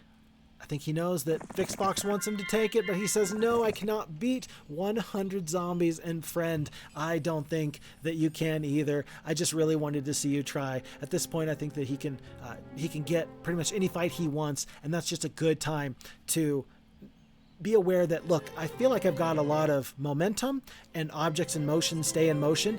It's very difficult sometimes when you feel like you as a player are rolling to stop, slow down, and make the smart decision and not make a choice that is absolutely going to set you up for failure.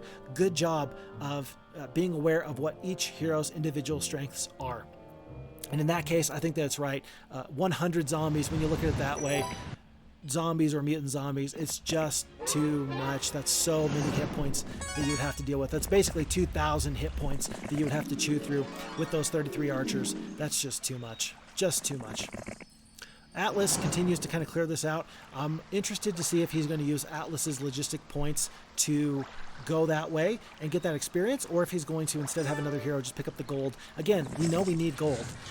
He needs gold because he's got so many dragons that are just kind of waiting, and he has 1 sack of gold. He's got the 1 gold mine, I think, and then 2 towns. I think that we're getting 4,000 gold per day right now. That's good, but dragons are, again, expensive, so we will see. And you get a lot of push initially in these scenarios on these very rich resource maps, where you don't really need the resource generating objects. You're just going to pick up treasure and just find food. You're going to forage for the resources that you need. But we are now to the point in this scenario where, hey, all of the low-hanging fruit has been taken care of. We need to figure out some other opportunities. Oh, Dimitri has wandered too close. I think that Dimitri was running, but unfortunately, when you have the 2-speed peasants and the 2-speed archers, you are going to get attacked by this one dragon, and you just can't help it. I think that XKimo is trying to prevent Dimitri from running, and I think that the best way he can do that is, of course, by getting rid of some of those single stacks of peasants. I think that that is what his plan is here for Barak. I think that that's what he's going to do. I don't know, though. 34 archers. You're killing 4 to 8 at a time. You're not going to lose your Black Dragon, but I don't know if the enemy is going to be tricked by your Cold Ray. 60 points of damage. That's going to be 6 archers. You're going to kill 4 to 8 here. Now you can kill them with the Cold Ray. That'll be enough. 6 archers go down, and you kill the last 2. So, good job of making the enemy, making sure that they don't run. And your reward for doing that is a +1 to your defense and a +1 to your attack. So, very nicely done. A man after my own heart. So, well done. Agar and Atlas, in my opinion, are your 2 toughest heroes. Kind of interesting to see them right on top of each other, right next to each other. I know that they've been kind of clearing in this kind of flanking position. It reminds me of, who is the African warlord? It appeared in an epic rap battle of history. Shaka Zulu with the horns and then the front line. So you got your front line and then you got your horn attack kind of from the sides. It seems like they kind of cleared in that direction. Just interesting to think. And that's how they ended up in the same general vicinity. Although it's not a bad idea to have your 2 strongest heroes maybe fighting and securing 2 separate areas. But when they do meet, they do have the opportunity to trade resources, trade artifacts, make sure that you have the armies just quite the way you want them to. And I think that he has opted to try and have those 2 heroes be fairly equal strength, knowing that we are fighting a war on 2 fronts here. Red is not really pushing too far into your territory. They're not going through the land bridge, but they're scaring me. At any point, they could move in that direction. 3 Black Dragons are so tough. Ambrose is a great hero. 7 attack, 7 defense, and he's got some pretty okay spells as far as damage and stuff goes. That Cold Ray is going to end up killing 2 of those Vampire Lords, but the 3 Black Dragons are really where the power is. If he can defeat those Bone Dragons right off the bat, that's going to be tremendous for him. The Bone Dragons get out of the way, number 1, that's going to encumber those Druids, and it's also going to make room for the Hydras so that they can attack the Black Dragons. We're going to have to figure out a way to deal with those Bone Dragons at some point. Opts not to attack the Bone Dragons, knowing that taking the retaliation is going to be very, very costly. Bone Dragons go down. Vampire Lords could always kind of fill that role. I like the decision to leave the Power Lich alone until now. There was too few to really matter, and we're going to end up saving a whole ton of damage onto those Grand Elves. No, Greater Druids. Thank you. Fight's over. 3 Hydras go down, 3 Greater Druids lost. I think that was just as good or better than the AI said. Not too bad. But this is one of those times where you say to yourself, look, I just took one of your main castles. Good luck generating more Bone Dragons to send at me at this point.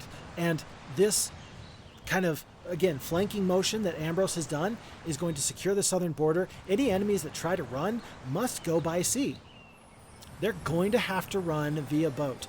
Otherwise, you're not going to get by Ambrose unless you have a big enough army that he can't take you, and unless you're a big tough guy, he's going to be waiting for you there to the south. Okay, who's going to go? It looks like it's going to be Agar is going to go and pick up gold. Not the experience, but the gold. 500 experience versus 1,000 gold. Does it make sense to pay for 500 experience at the cost of 1,000 gold? That's really what that decision comes down to, and he says no. Once again, we are taking a look at these armies. Mixing troops, so warlocks and sorceresses, and it is going to be Atlas that takes the best troops possible. Agar is going to have those secondary creatures, but to clear out whatever may be left on this adventure map, I don't think that Agar actually needs more than just a few troops. Atlas is going to fight these mutant zombies. I love the decision. What a very tenacious Heroes of Might and Magic 2 player to make sure that you fight this fight to avoid losing those 3 griffins. It's the kind of thing where you say to yourself, how do millionaires get to be millionaires? And the answer is that they're not wearing their money, they're not wearing their wealth. They still practice some of those things generally that will keep them rich. there's a lot of, in the South, there's a lot of Coca-Cola millionaires who are just normal, regular, everyday people. And I've met a couple of them, and just sweet, down-to-earth, salt-of-the-earth type of people. And their family happened to invest in Coca-Cola, I think, around the time of World War II. And they've been millionaires since then, but you wouldn't know that they're millionaires. How do you get to be a good Heroes of Might and Magic 2 player? It's because you do the things that made you successful, much like people who build a business from the ground up by the sweat of their brow. They don't get too big for their pocketbook. They are still humble and they keep working at it. And so saving 3 griffins at a time is the way that you were successful in the early game. And it's nice to see that fatigue is not setting in, and we are still being very careful with the decisions that will, by degrees, help with these victories. I would have been tempted to just say, 3 griffins, that is an acceptable loss. XKimo, you have my appreciation for saying, nope, I'm going to do the very, very best that I can. Good on you. Again, Ambrose is holding the South. Interesting that we are specifically focusing on these Thieves guilds. Pause. We're gonna check this out real quick. Okay, so we're not gonna get to total army strength or income at this time, but there's still a lot that we can tell here. So first and foremost, number of castles. That is tremendous to see that we have the most number of castles. I say we as if, well, we're on a team, everybody. We are here on a team. And so we know that nobody has more than 4 castles at this time. We, of course, have no towns. It looks like green does have 1 town. But 4 castles is number 1. It looks like orange actually has 3 of those. So interesting there as well. And then number of heroes, still have the most number of heroes, all these resources, etc., etc. How does Atlas compare to the best heroes from other factions? Joe Josh for purple. Is that Joe Josh? Yeah, I think that's Joe Josh here for purple.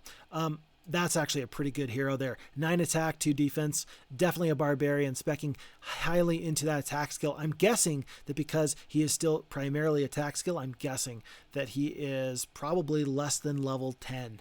Based off of those stats and based off of the distribution of those stats, I'm guessing he's less than level 10. Looks like Ekdor with the 6 attack, 7 defense from orange. Doesn't hold a candle to Atlas. Neither does Kalindra, although 14 knowledge. 14 knowledge there is pretty big. 14 and 9. That's a lot of spells that you can cast in a fight. But again, we have the ultimate counter to spells, and that is Black Dragons. Good luck utilizing those spells against my dragons that are impervious to magic.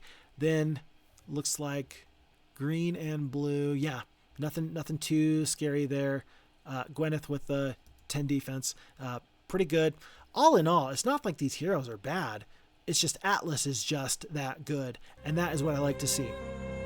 So, yeah, looks like we're indicating that red Kalindra is going to be the hero that you need to look out for the most, and maybe that's the best thing to consider is, okay, so Kalindra is very, very tough, and we don't really have anybody dealing with the pressure from the east at the moment. If we see Kalindra, we need to make sure that we get back very, very soon. Looks like blue has 1 hero to the north of the land bridge, and that's it. That's all. I don't see any wizard. Well, there's 1 wizard hero there that red has to the east. That might be Kalindra. It might be. I'm not sure. But what they have going on, it'll be tough to say until we actually start to mix it up in those fights a little bit. Oh, there is 1 more castle to the north there from that choke point that Ambrose is holding. I missed that. Looks like we're purchasing some of these additional troops. I guess that since we're out of Black Dragons and we've already purchased the Phoenix, might as well. Might as well. I would like to see that Wizard Town continue to get built up, even if it's just a nice, slow progression. It's going to take a while to get up to Giants, but even if you don't upgrade from Giants to Titans early on, just having those troops ready, just so you have those troops there, just in case you say to yourself, hey, I've got all this gold, what should I do with it? That might be an opportunity later that you can upgrade some of those troops. I think that might have been a misclick. I think that XKimo meant to do the double breath attack. Misclicks do happen, even in a turn-based strategy game, so been there, done that, my friend. Kastore with these 5 Black Dragons is just tearing these Neutral creatures up.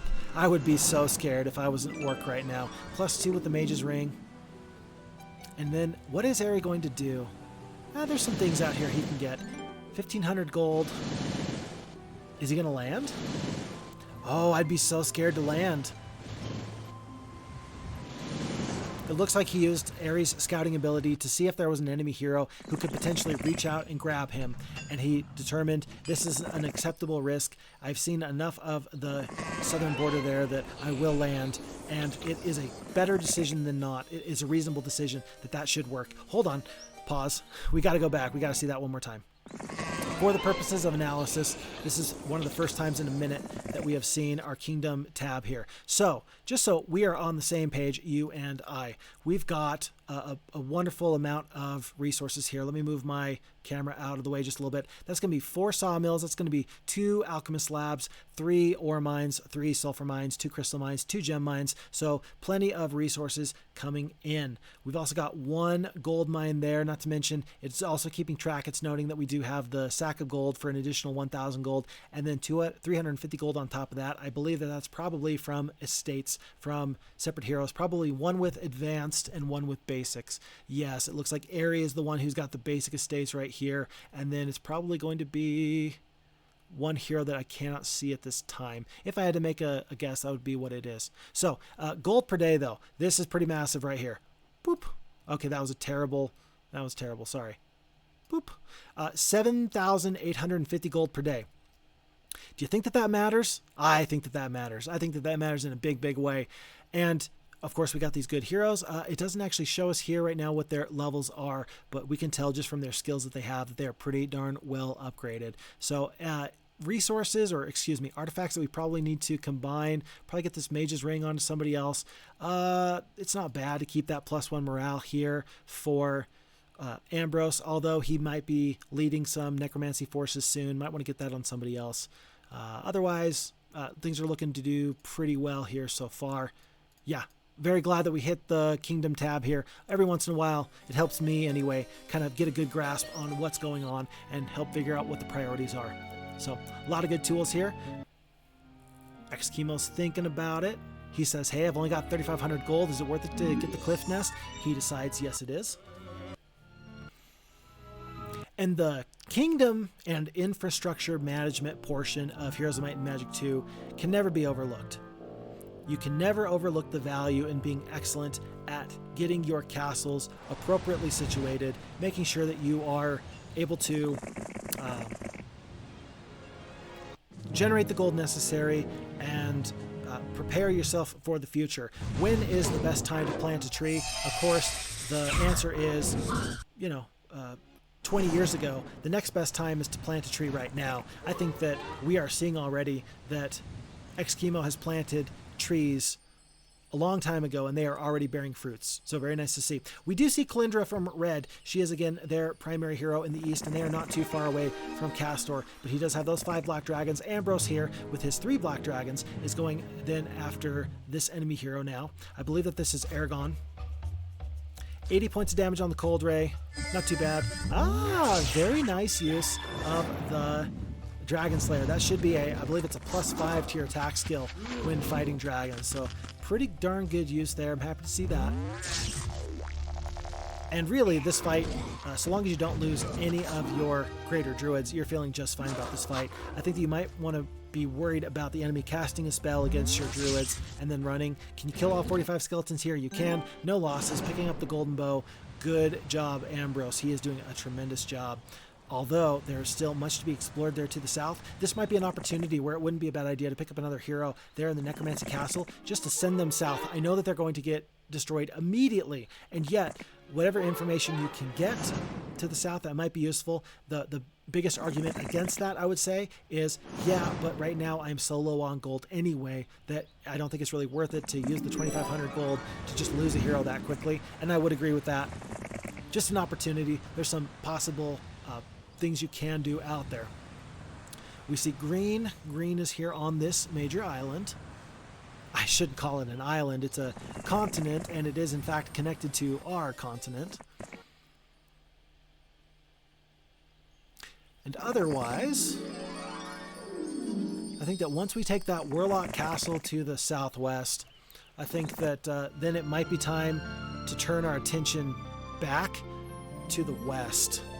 Or excuse me, back to the east over the land bridge into Red's territory. Something about that Necromancer Castle that just sits right there. It feels like it's its own little gate because it's going to really discourage enemies from walking right past it. So long as Ambrose is there with a good army, I don't think that the AI is going to path right around that. And so then you can kind of consider that a real good doorstop until you see somebody really big and scary. And then that kind of frees you up to say, you know what, I haven't ever really fought Red. Maybe they did a good job in their campaign against green and purple. Maybe they're the big dog right now. Maybe I should spread the wealth, as it were. Maybe I should try and equally hurt a lot of you guys rather than take the time to completely destroy one whole faction. Maybe I just try and I deal with more of you all at once. Woo! Big fight. Big fight. Kalindra, of course, is Red's toughest hero with 4 Bone Dragons, 42 Archers, with the Magi, with the Arc Magi. Oh my gosh, she is tough. Lightning Bolt does 125 points of damage down to 2 Bone Dragons. Somehow we're going to lose 4 Black Dragons here. I don't think so. I think that this fight is going to go much better than the AI originally said it would, especially if you focus on making sure that those 60-some archers don't get the damage off. Down to 2 Arc Magi. Here, we can kill 22, 242 of these archers, kill a whole bunch, down to 19. Those archers are gone, and it looks like the Bone Dragons decided to go into a completely defensive position. I gotta tell you, I don't love that decision. I think that if you are fighting the enemy at this point, if you are Red, you want to get as much damage down as possible. If you know you're going to lose, just lose, but take them down while you can. Sometimes the FHeroes2 AI does a good job of fighting every single fight like it can win, and sometimes it says to itself, man, I should just do the damage. What are you going to get in any specific fight? Tough to say. With the use of those spells, though, we are able to pick up so many artifacts. We are able to take out Red's toughest hero. Oh my goodness, buddy. Oh yeah. Oh yeah. Oh yeah.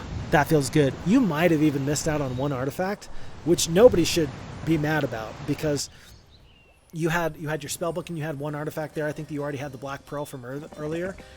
Maybe, oh geez, maybe Kalindra had full artifacts.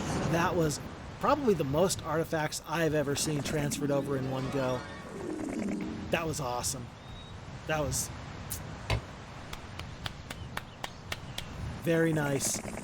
Very, very nice. The power of using multiple heroes. You're saying to yourself, oh, that was even my secondary, tertiary hero. That wasn't even somebody I really even cared about. And you just obliterated them. So nice. So very nice. And part of the joy with having Black Dragons, because 6th level creatures are inherently so much better than any other 5th level creature in this game, you know that they're going to do better. But the difference between some 6th level creatures and some 5th level creatures is still more than others. The Black Dragons are the cream of the crop. And we all know that the cream rises to the top. And so I think that we're seeing those Black Dragons rise to the top here, rising to the occasion and overwhelming Red's forces. Feels good. Feels real good. Got to get the Mage Guild so you can get the Arc Magi. And if you're going to build a Mage Guild up to level 5, you might as well build it in the Wizard's Castle. Why is that? That's because of the special building that they have. We've already seen the dungeon for the Warlocks, where for the extra 500 gold per day, the Wizards have the library that will give you 1 additional spell for each of your levels of Mage Guild that you have. So you potentially have 2 5th level spells you can get there. No problems there. The enemy attacked and then they just got destroyed. Way to go, dude. Very nice. And the artifact that I love there the most was that legendary Scepter. +2 to attack, +2 to defense, +2 to your knowledge, and +2 to your spell power. Very nice. I think the blue... Wow. Dude, you just obliterated them. What were they thinking? Oh, my word. And I suppose it doesn't matter if Ambrose or Barak finishes this fight. I think that the decision-making process here... Oh, yeah, plus the Dragon Sword for a +3 to attack. Kind of a big deal. I don't think it really matters who finishes off this fight. I do think that Ambrose is your better hero. Maybe you want another backup hero. Maybe. I don't know. I don't think it could hurt.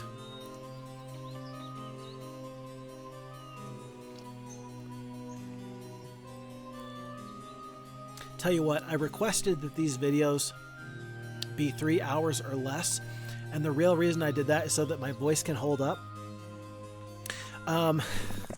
This is exciting, and I think that I'm actually struggling a little bit more than I thought I would. This is a pace that is tremendous, and I hope that I can talk tomorrow. We will see. We're going to have to use some spells here in order to win this fight, and I think that if XKimo had known that, he probably would have transferred all the dragons over. This is going to sound crazy. I think that the Death Wave actually would have been your better spell there. Just because you're not going to take any damage on your black dragons, and it's going to kill all the enemy troops. Oh, then again, you only had 12 spell points. So I guess it makes sense to try and spread the damage around a little bit. Yeah, okay, never mind. I like that decision. I'm actually kind of amazed. How does the enemy kill all of your black dragons? You're going to lose one here. You can't stop yourself from losing one. Good decision to attack the Hydras. Wait a second, though. If you are in the moat there, that's going to be -3 to your defense. Should you have attacked from the top down? That might have been better, because I think you might have just had your tail end into the moat there. That might have mattered. Then again, I don't know how that works with the 2 hex creatures. If any part of them is in the moat, if that's a problem or not. By the way, blue player just got vanquished. Huge hurdle. I think that what we see in a lot of these really, really large maps is that either you're able to take out one of your enemies early on, and then it's going to be a long, long time until you kind of get to the end of the scenario, or you get to the point where you've built up this juggernaut, this unstoppable force, and then as you slowly overwhelm your enemies, you get to the point where you're on the knife's edge, and then you destroy one faction, and then the next, and then the next, and then the next. You really start to pick up steam, and I think that that's really kind of where we're going to be at here in this playthrough. I think that blue really did put up a really good fight, but they have been exhausted over the course of many fights, and now I think that I'm sure that the other enemies, red, purple, orange, green, I'm sure that they've been fighting amongst themselves as well. I don't think that they're going to be the strongest heroes that you ever saw. I think they're going to have some armies that are just naturally depleted by the constant warring that gives this land its flavor.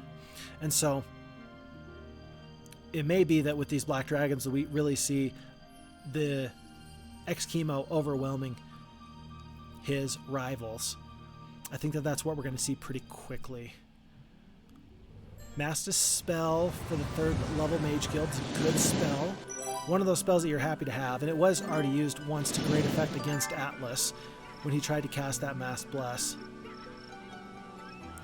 By the way, 181 wood, 35 mercury, 53 ore, 15 sulfur, I think 30 plus crystal. Resources are not a problem. I'd love to see... Yeah, 108 crystal, never mind, my word, and 95 gems. Yeah, I would love to see the use of marketplaces to get titans as soon as possible, because I think you can do it, and you're going to be trading at a pretty good clip. I think it's something maybe you could think about here at this time. It's not necessary, though. I think that, again, the main work to secure your lands and then get your creatures up and running, the hard work has already been done. The infrastructure has been put into place. The road has been paved. And anything beyond that is quite simply a nitpick. Quite simply a nitpick. 2 ranged creatures in this final army. Are we going to take the 6-speed gargoyles over 73 of the centaurs? Interesting. You know what? One thing that I want to give props to, we're seeing a lot of mitigating weaknesses. What do I mean by that? We're seeing a lot of times where, that being a very small example, Atlas giving over the +1 to attack to a hero that does not have a lot of attack. Atlas already has a lot of attack, and so he's going to give that 1 artifact over, saying, look, it's a +1, and it's probably not going to help me a whole lot. Maybe I'll run into some enemy heroes, and I'd like to clear up some space for me so I can take more of their artifacts, right? But then also, that gives you a way to mitigate some of your weaknesses. And that helps everybody out. It gives me the flexibility so that I can take on more artifacts later, which we already saw was important because Kalindra just handed everything over. But then also, in the event that, I think it was Vesper there, Barak? No, it was Vesper. In case he has to deal with somebody, he's got that +1 attack. That might be the difference between a win and a loss, especially if we're talking just a couple of black dragons. So I think that there's some good decision-making process there. Rather than doing strength, like trying to focus all your strength into one point, it's a strategic use of spreading the troops, spreading the wealth, being equally strong in multiple points. And I think that that's a big departure from what you usually see from me. I'm the type of person that generally likes to have one really, really strong hero. And again, I don't think that this map is built best for that. Okay, Orange is taking the southern border. Very interesting. Not a particularly tough army with Ector the Knight, but Ector the Knight is Orange's toughest hero. And so if they can get this Necromancy Castle and hold on to it, they could be feeling pretty good about themselves. But remember, we do have, I think, 3-4 black dragons, maybe 1 or 2 days journey away from them, just north of their position. I think that this may be a lost battle here, but Orange is going to lose the war fairly quickly. Interesting that XKimo's deciding to sally forth. I mean, really, what other choice do you have, right? You got to get those rangers. You can't just stay in the castle. They're going to obliterate you. They're going to shoot you down anyway. Although, does he have a left turret, right turret, and the main fortress? I think he actually does. That might be a strategy where you could get more damage off rather than let your royal mummies do 5 to 6 damage. That might be a possible choice for you. I think that, yeah, never mind. The losses ended up being the same. Not a bad choice either way, but a choice was made there. I got a feeling that Ector's going down. How are they going to kill one black dragon? How are you going to kill one black dragon? Ector, what are you doing? I really want to see this. I think that we're not going to see a black dragon go down because of the use of spells and, you know, the player fighting the fight better than the AI. But the fact that the AI was able to take down one whole black dragon is actually stupendous. I'm actually pretty impressed.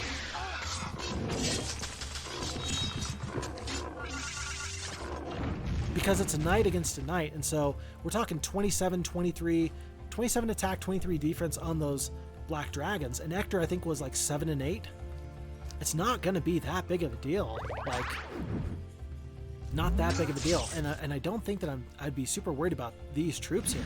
Sure, you want to focus the Master Swordsman at this point, but oh yeah, when you're doing that, you're doing pretty okay. One black dragon does go down. Wow, that is actually a lot of damage coming out from those knight troops. I am actually pretty surprised. I did not think that would happen. Huh. Okay, well, that's just kind of the way the fight goes. Yeah, and looking at the way it shook out, I don't think there was much else you could have done. You know, sometimes you're just going to end up losing one, and there's not much you can do about it, especially when it's might on might.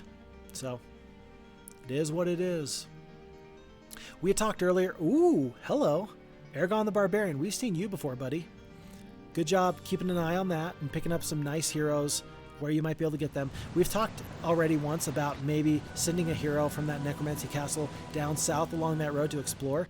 I would love to see that now, actually. Since you see Aragon anyway, might not be a bad idea, even knowing that he might die. Just send him out there, see what we can do. Big troop transfer here. Kastore doesn't really need all of these dragons, and I don't think that we need all these artifacts. We're taking the Black Pearl. That's going to be +2 to our knowledge and our spell power. I think that we'd actually like to see one of the morale boosting artifacts, either the Medal of Distinction or the Badge of Courage. I think I'd like to see you have 3 morale, tops morale. Interesting to bring the Ice Cloak. I don't really favor the Ice Cloak, but it's a good artifact, and much better than the Fire Cloak, I think, because you end up seeing more ice spells than anything else, because Cold Ray is a level 2 spell, whereas Fireball, Fire Blast are level 3 and level 4 respectively. So, and then do you want the Pendant of Death? Not a bad decision. You definitely don't want the masthead, I don't think, unless you're going to be on the water. Well, you're in the water right now, but how much are you going to actually be fighting people in the water? I guess Myra's right there. I don't know about that. I feel like unless you've got the navigation. Wait, do we have advanced navigation on Atlas? I think that actually we might have advanced navigation. If that's the case, then that makes more sense to me, because then you're going to be fast enough to actually catch up to people. Otherwise, people are going to see you coming, and they're not going to want anything to do with you. They're going to want to sit down, land on land, and then what good is that +1 luck and morale?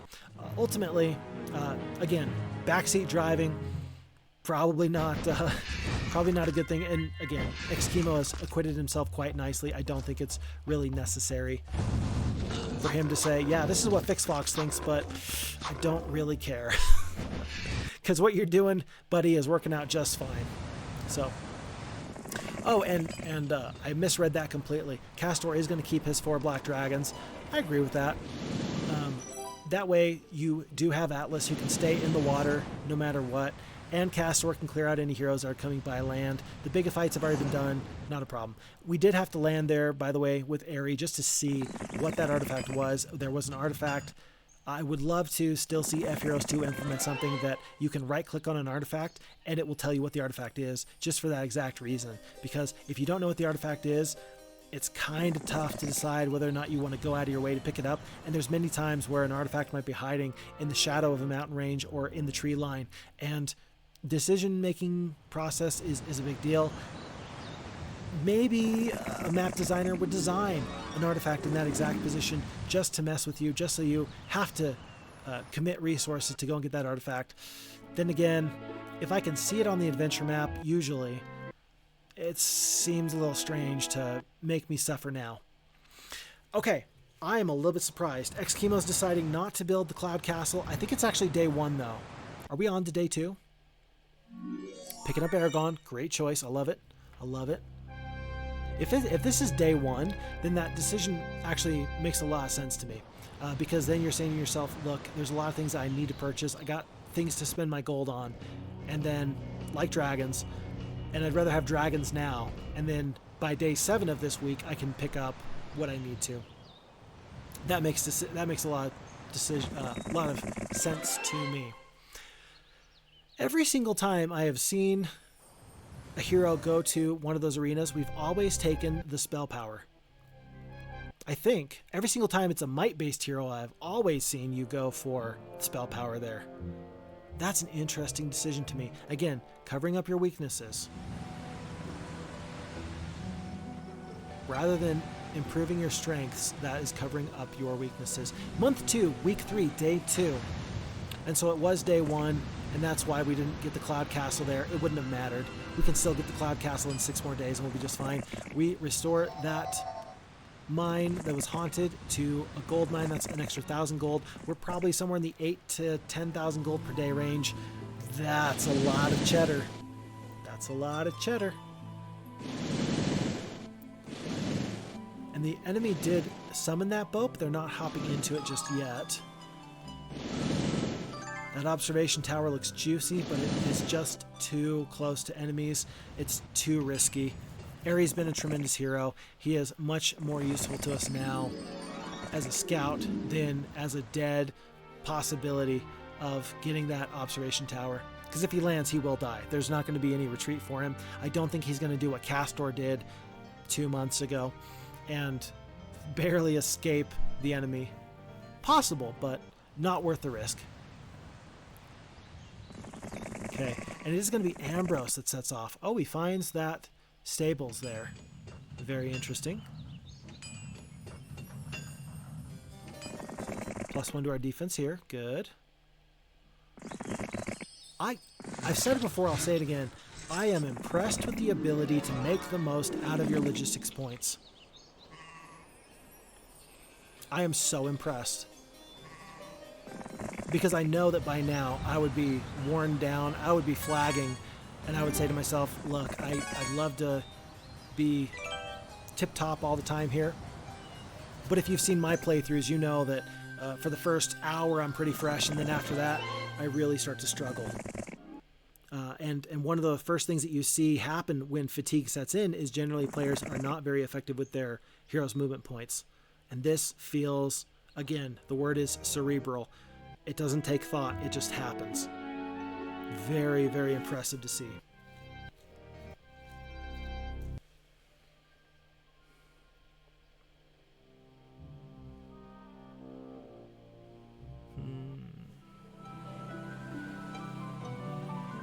Titans. We see Titans. Natasha has Titans. I don't think that those Titans are going to be anywhere close enough to deal with the force of nature that is Atlas, but there is some serious strength there. I almost wonder if that is worth Atlas hopping back into the boat just so he can do a surprise landing right on top of that wizard castle. It might be worth it. Dragon City there, that's more red dragons. I mean, that's pretty useful. You probably want to get rid of, I don't know, get rid of the gargoyles. I don't think that the 6-speed gargoyles matter nearly so much when you have the 7-speed titans, or excuse me, the 7-speed phoenixes. And so I could see you losing the gargoyles in favor of some red dragons. Mass Bless. So very good and so very smart.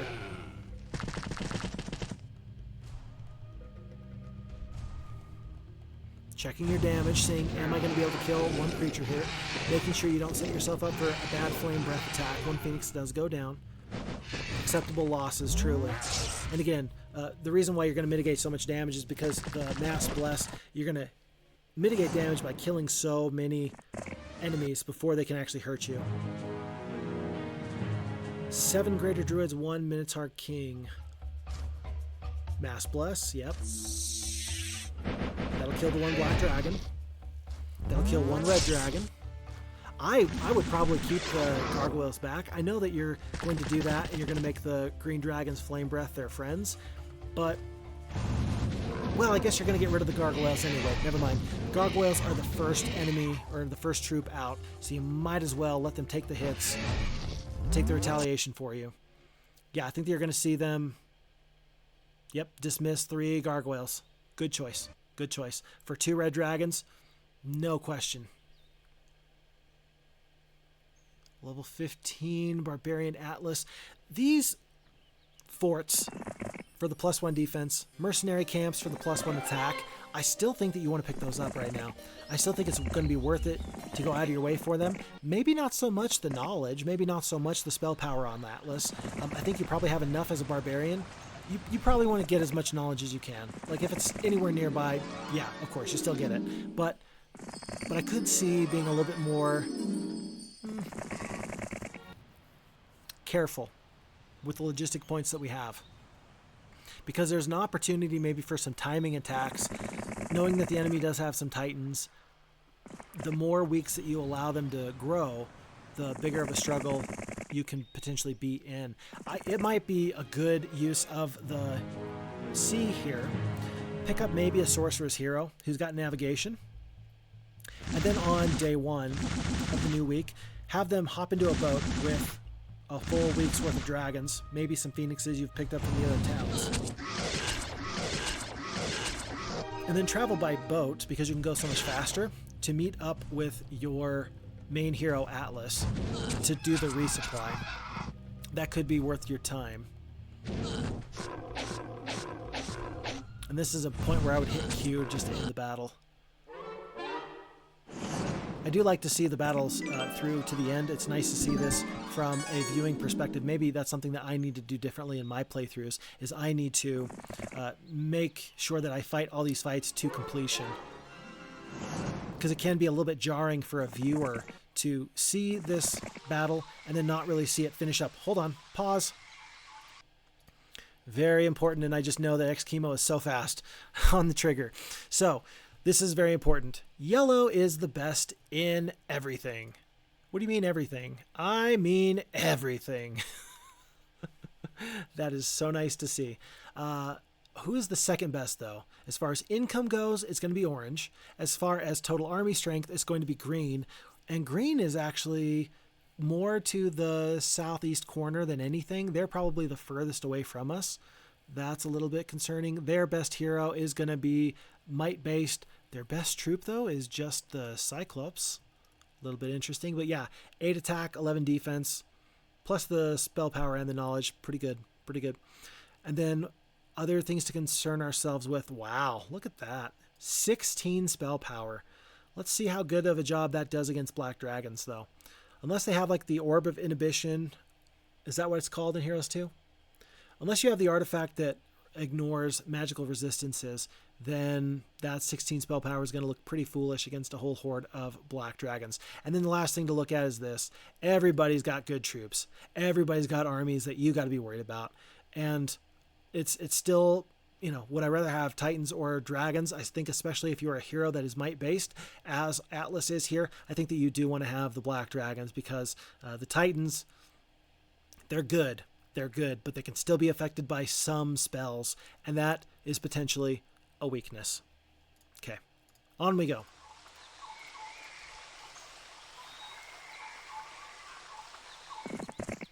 That's an opportunity that I don't think that we're going to see happen in this fight.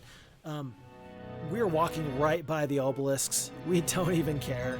And again, I don't think that's a bad decision. It's a purposeful decision. There's probably so many out on this map that to not waste your time, you're going to need pretty much all of them. And otherwise, you're going to waste your time digging, and who really wants to do that? Not me. Not if I don't have to. Plus, you could get a very terrible ultimate artifact, something that just doesn't work for you, doesn't fit your army. You know, something like knowledge. Again, we talked about how knowledge is good. It's best for a might-based hero, I would say, more than anything, but doesn't really move the needle so much. Those peasants never stood a chance. Spade of Necromancy, not really worthwhile. Scouting over the luck, that is a choice that I would not have made. At this point, I know that for your hero that is on the border and there's much to still be explored, scouting is better. But we're also late enough in the game that I think that the map is going to be fairly straightforward because there's only so many places you can go because the map is basically a big circle, right? And so I say to myself, well, I know kind of where the enemies are going to be. Maybe that'll prevent a problem with you missing something in those unexplored corners. Otherwise, luck as a combat skill, as something that will affect luck, or luck will affect a battle, that just feels like the best thing to me. Then again, we're looking at Ambrose right now, who has no scouting, and he is having a hard time figuring out what he should do because he can't see on this map like some of these other heroes can. So, pluses and minuses. I am amazed that there is a gold mine that has still not yet been taken this deep into the enemy's territory. My word. My word.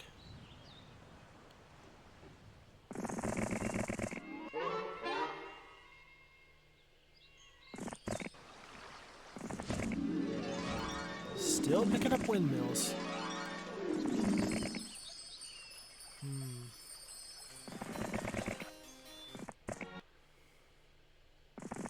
And magic gardens.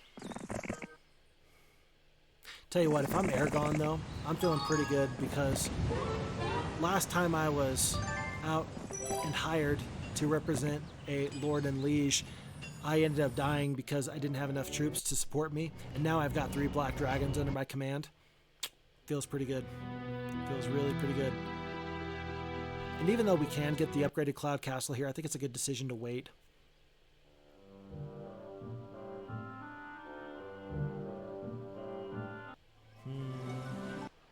There's a couple of heroes in the water. Gonna have to keep track of that. Myra's going down. What? Oh my word. Oh my heart. It looks like we might have just hit might have been a two-parter. Might have been a pause and then continuing on. I think that's what that was. Okay.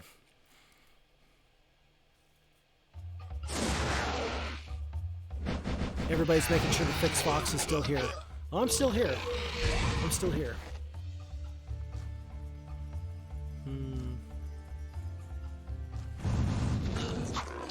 And you know, as much as I want to try and shoutcast this and make this fight seem like it's high stakes and, oh, we could lose a lot and it's very concerning, we're to the point where, again, Atlas is so good and the army is so good that there's not a lot of intrigue here, just in the sense that, look, this is pretty standard, pretty routine.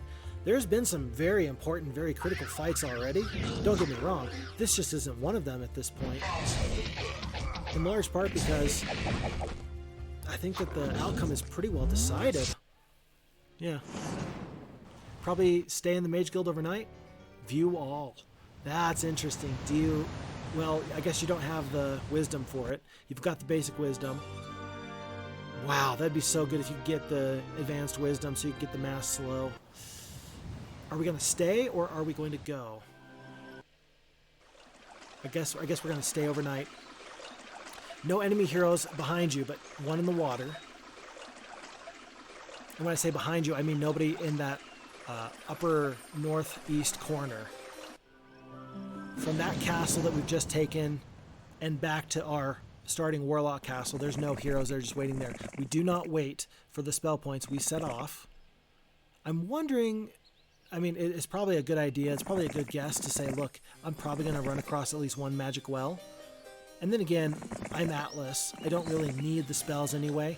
I may be able to just sit and wait. It's probably a bad investment to try and stick around long enough and waste all those movement points just to get my spell points back up to full. Especially when I think he still has somewhere in the 20 range. That's enough to help you really win some fights.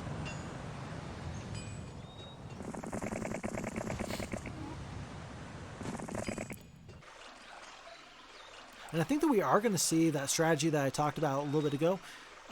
Knowing that there is one enemy hero in the water, I think that we see that there's the boat that's sitting right outside of our main Warlock Castle. I do think that we're going to see a hero take the troops that are meant to resupply Atlas. They are probably going to go via boat, maybe to clear out that one hero, maybe not. And then that's probably going to be the way that we resupply long distance. Green Tower, happy to see that we got 2 green towers. I have not noticed that we've done an amazing job necessarily here of getting all of the red dragons from these dragon cities. Maybe it's not required. Maybe I've just not been paying attention, but I think I've been pretty glued to the screen. Okay, we do go for the Titans at this point. We are broke, 785 gold. How do you have 10,000 gold per day and now you're broke? It's like being an NBA player and you end up going broke after you make millions and millions of dollars. Month 2, week 3, day 6. Vitania is back. There is a magic well there. We see a magic well. Halon, I think I saw a few bone dragons. Not too bad. Probably able to be cleaned up by any number of heroes. Now might not be a bad time just to cut a swath through the enemy's territory. And what I mean by that is ignore some of these other things that you might want to do and just keep on going. Luna's a tough hero though. 13 attack, 9 defense here on Ambrose. But she is their toughest hero. 6 power, 10 knowledge. And, yeah, you got the 2 black dragons, but the majority of your troops can absolutely be affected by spells. The bone dragons, the liches, etc. I think that that is a wise decision to, I don't want to say back off, but to make her at least attack you, and at least attack you elsewhere, not in the safety of her castle. I think that's a good decision. I'm wondering if Kastore is actually going to go back. Nope. Kastore is going to continue on his way.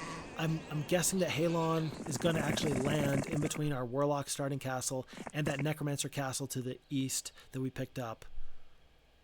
I would think that that's what we're going to see. Probably not a bad idea to send a hero down to that wizard castle simply so we can get troops ready to be ferried to the front. Again, Titans in your main army is always a welcome, pleasant surprise. Checking to make sure that we've got all the mercenary camps, all the forts.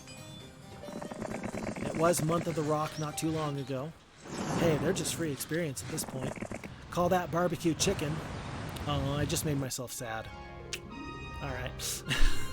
22 Hydras. We're getting to the point in those numbers of Hydras. You might want to start thinking about getting those into a main army. Yeah, they are so slow. Yeah, they're going to hurt you. But they're they're a tank, and if their numbers get high enough, they could potentially carry a fight for you.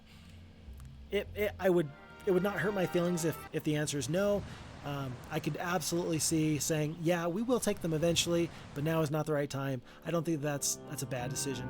Okay, and so it actually looks like Kastore is going to be able to help defend that Necromancy Castle. In fact, yep, he can actually defeat Halon right now, and I think he should. I think that that's a fight that you want to take. I understand that thought process of, should I do it or not? Okay, 4 attack, 7 defense. I think that was like 9 spell power, something like that. A lot of knowledge, a lot of spell points, but you got 4 black dragons. Really? No, I think you got this. Kastore's got some good spells on him. I think you got this. Yeah, buddy, you've got some 360 points of damage from the Cold Ray. I think that's going to go great for you. Not a bad decision to go for the vampires there. Especially because they have no retaliation. And so you can't hurt them just on accident. You're going to actually have to punch them in the face. Yeah, I think that those mummies are probably the biggest issue there. You're not going to worry about those mutant zombies at any point. I think that those 2 spells have already really won this fight for you. You're going to want a Cold Ray. Who do you Cold Ray? I think so. It's a little bit weird. Actually, you know what?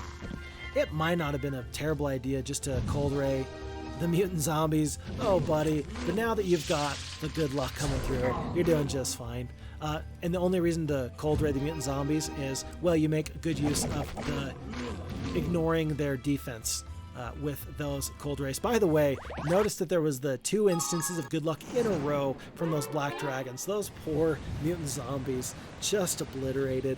Spiked shield, +2 attack, +2 defense, an excellent artifact. I think Kastore's actually got some other good artifacts on top of that. 1 black dragon goes down. Sorry to see it, but those are acceptable losses. That's why you get the troops in the first place. It's just so you can do that. Be careful. There's some heroes in the water, in the boats. Yeah, Gwyneth is one of their toughest heroes. This is a huge fight. You got to go check your Thieves Guild. Unless somebody else is a tough hero now. Oh, I don't know, buddy. You got 2 black dragons. I think you can still beat her. She's their toughest hero, yes, but she didn't look like she had any excellent troops. I didn't even notice if she had Cyclops or not. It may be that XKimo is just so fast at this, he knows exactly what he's looking for, that you're able to do that so much better than I can. Yep, I see you, buddy. 5 lighthouses. You're moving so far. You're moving so fast. And that decision to take the navigation on Atlas looks pretty smart right now. Pretty darn smart. You're moving so far. You're moving so fast. Might not be a bad idea just to step on the stables, knowing that in 1 day it's about to be a new day. You could start your week off with a fresh horse, with an exciting new mount. I don't know why we needed to make that all zhuzhy there, but I think that we did. I think that having a really nice horse is actually something to be excited about. Look no further than Gandalf getting Shadowfax. Like, don't tell me that that wasn't like the highlight of his day, being like, holy crap, I've got the best horse in the world. Of course, that's a reference to Lord of the Rings. I feel like most people that play Heroes of Might and Magic probably know about Lord of the Rings. I don't think that there's anyone who plays Heroes of Might and Magic that's like, huh? Who? What? It's only probably the best movie franchise of all time. Is the Lord of the Rings, the Peter Jackson version of the Lord of the Rings, the best movie franchise of all time? I think so. Are the books some of the best bit of writing in all of literary history? That one's a little bit tougher to say. I mean, I'm a big fan of Alexander Dumas. That's my favorite author of all time. Of course, things like Three Musketeers, things like The Man in the Iron Mask, things like The Count of Monte Cristo, kind of those more classic books. And yet, Tolkien's Lord of the Rings, Silmarillion, for matter, tremendous writing. Any author would be thrilled to have even an eighth of the success that Tolkien had. And that gives hope for a lot of individuals that want to write books, knowing that he didn't write The Lord of the Rings until he was well into his, 50s. I think he was in his 50s when he actually wrote The Lord of the Rings. It was 50s or 60s. So, Dimitri is back. Excellent. Happy to see him. And I didn't know if we would ever pick up this other Warlock Castle. It's a good pickup. It's going to be a little bit tough to actually really build it up into dragons. But if you use it as a piggy bank, that's never going to be a problem. Oh, and leaving some defenders here as well. Not too bad. Not too bad.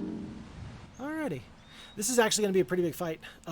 If for no other reason, then we know that the prize is the Titans. Sure, it looks like these losses are acceptable. I probably would have accepted those losses.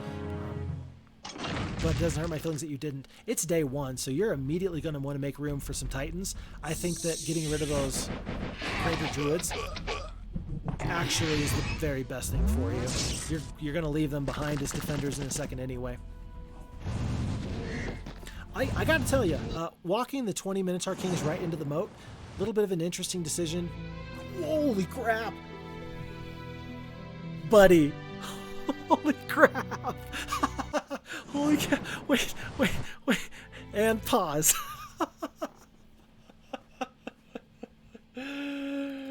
Oh my gosh.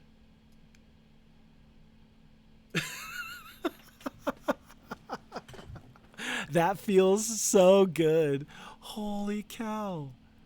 Oh my goodness. Look at that. You've got to trade resources now. You should not leave here today with anything less than 15 Titans. Do you think that this map is going well for XKimo? I think this map is going really well. And it's sad that the enemy is not able to purchase all these troops, but it's not like you find sometimes on, say, Broken Alliance, where this same thing has happened to me before. And it happens when the enemy wants to build up their troops, but they just can't purchase all the troops. They're pulled in too many different directions because one enemy builds up their castles, and then they take other people's castles, and then they're just out of resources, and then troops stack up. I think that this was actually probably the faction that you just defeated. I think that this was probably one of their main towns, castles from the beginning. It's just hard to generate the troops necessary to pay off, 15,000 gold a week? That's just way more than most people can deal with. Really, it is. It's just way more than most people can deal with, unless you get additional gold mines, additional towns, and working off of one town, there's no way you can generate enough gold to purchase Titans. And so maybe that's what happened here. Still, their loss is your gain, and I'm excited to see what you do with this. I'm very excited to see what you do with this, actually. Yeah.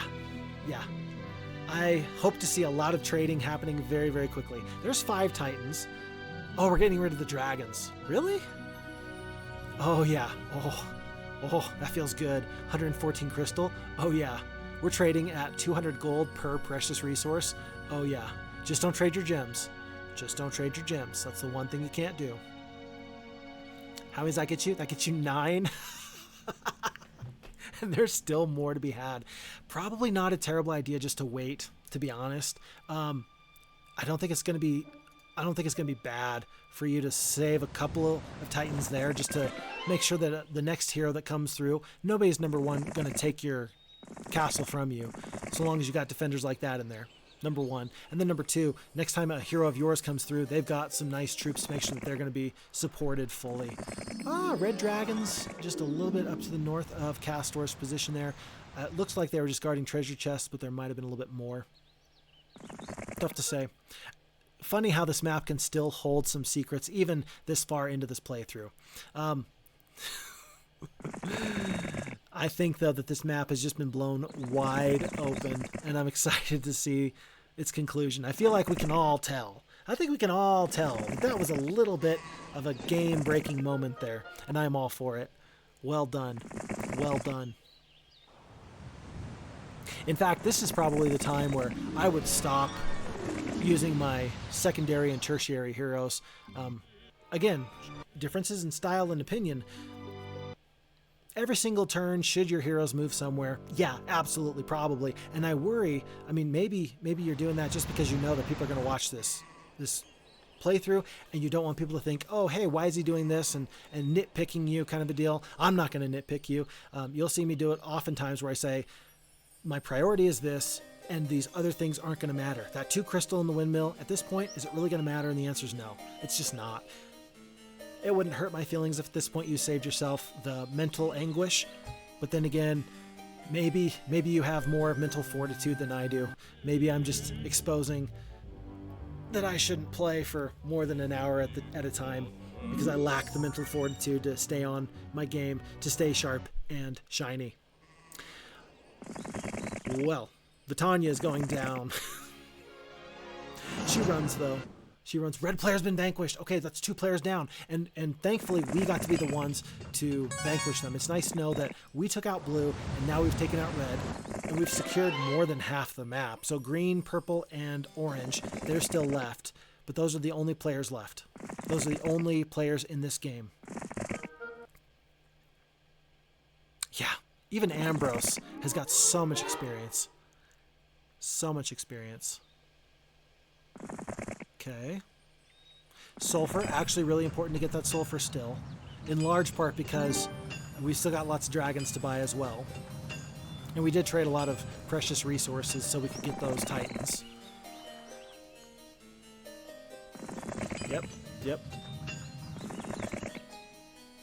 And that doesn't hurt my feelings that those mines are only now getting flagged. Again, there was a time to get out onto the map and to be strong and to do a show of force. And we needed to set priorities and get out there and adventure more than we needed to secure the border, to secure our resources in our hometown. Wow. What a nice map, by the way. This is not a map, I think that I've already mentioned, it's not a map that is here with the original Heroes of Might and Magic 2 Gold Edition. I think that this was a map that was designed and created long after a user-designed map. I'm not sure where the map originates from. I'm not sure who made the map, and I'm not sure where you can potentially have this map available for download. I think that XKimo did provide me a link in the description of our email that I used to get access to this playthrough. And so I will include that in the description as well. So in the description, again, will be how you can submit your playthroughs for the purposes of me watching, critiquing, shoutcasting. And then also it'll have where he got this map from if you're interested, if you want to play it yourself. But a very interesting map. And again, so there's those 2 islands there. And then there's just a whole ton of water in the middle. There's the one road that goes all the way around. Again, it kind of reminds me of Beltway in that regard. But that's a really good design. Beltway is one of the best designed maps you could really ever hope for. In large part because it adds a lot of logistical struggle and challenge to these maps. How so? You can't just go from point A to point B. There is no straight line, except if you're going via boat. And maybe that's why XKimo really focused on getting navigation on some of his heroes. It is the great equalizer, getting in a ship and doing that, but then there's the problem with loading, unloading, etc., etc. Otherwise, you have to chase in a circle. Otherwise, you have to fight a war on 2 fronts, most likely, right? And yet, as you clear out, you don't have to worry about an enemy sneaking in behind you. There's better ways to secure the border. I like maps like that, where I don't always have to constantly reclaim territory that I have already claimed. I will go out of my way to prevent someone from getting into my back line, more so than potentially attacking them where they are weakest in their hometown.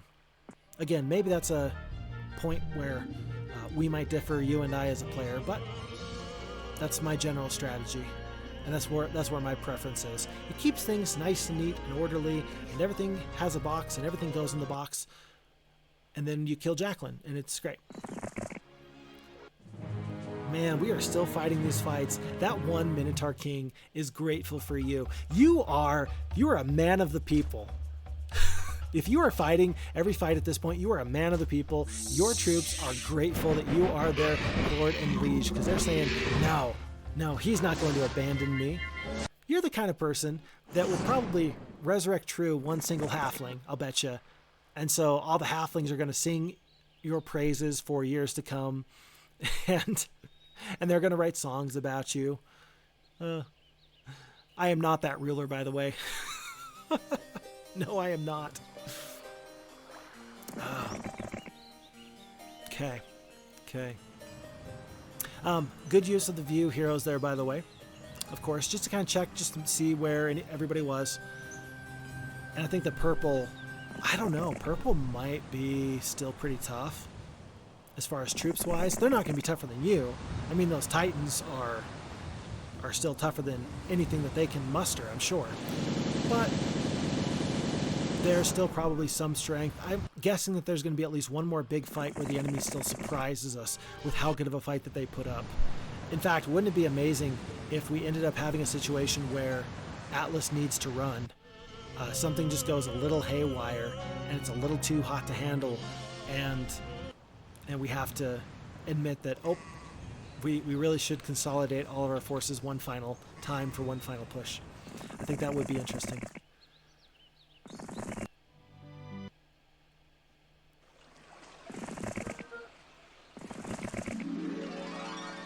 Okay.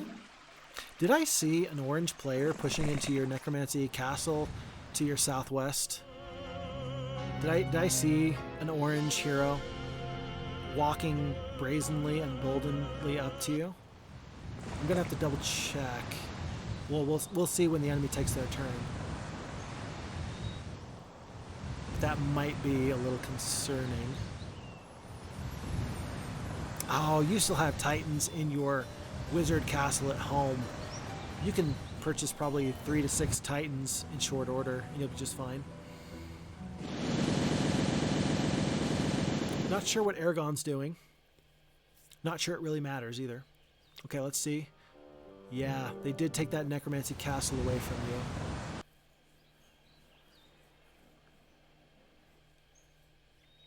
you. Again, not really a big deal, though. Yep. Want to push into the darkness there. Maybe clear from the bottom right corner back to the west. Bottom right to the center. Ooh, I think Lord Kilburn's going down. If I had to guess. Yep. And actually, since there's not a whole lot of artifact slots left, the big reason to try and prevent these enemies from running is really to make sure that you get more experience and you don't have to see these troops ever again. I think, anyway. Good use of the technique where you blind and then you attack the blinded creature. You can cure or dispel a blinded creature, but if you blind them and then you disable the blind, they're not going to get their turn. They're going to lose their turn still. And they're not going to... you can't dispel it or cure it. Actually, I think that I know for sure the cure will give your hero their turn back. I don't actually know about the dispel now that I think about it. I'll have to double check on that.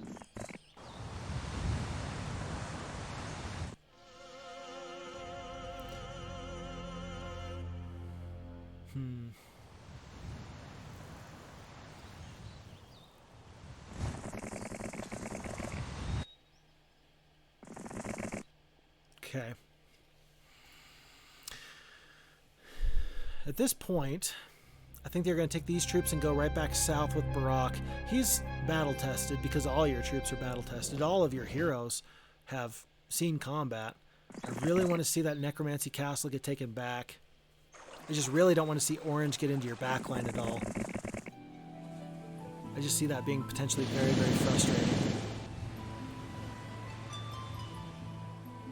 Ambrose is marshalling his troops. Yeah. Probably don't want the Necromancer there just because of the morale. Max blood morale is never to be underestimated. Yeah, that is where the most troops are. I agree. Going back to that wizard castle there to the east at the 3 o'clock position. Yeah, Orange is still looking like they might push up that road a little bit. And it is Barak that is the closest there. And he does have a couple of dragons. And I guess whatever hero this is, Agar. And Agar's actually, he can get some Titans immediately as well. Oh, I think Sabu is in for a bad time.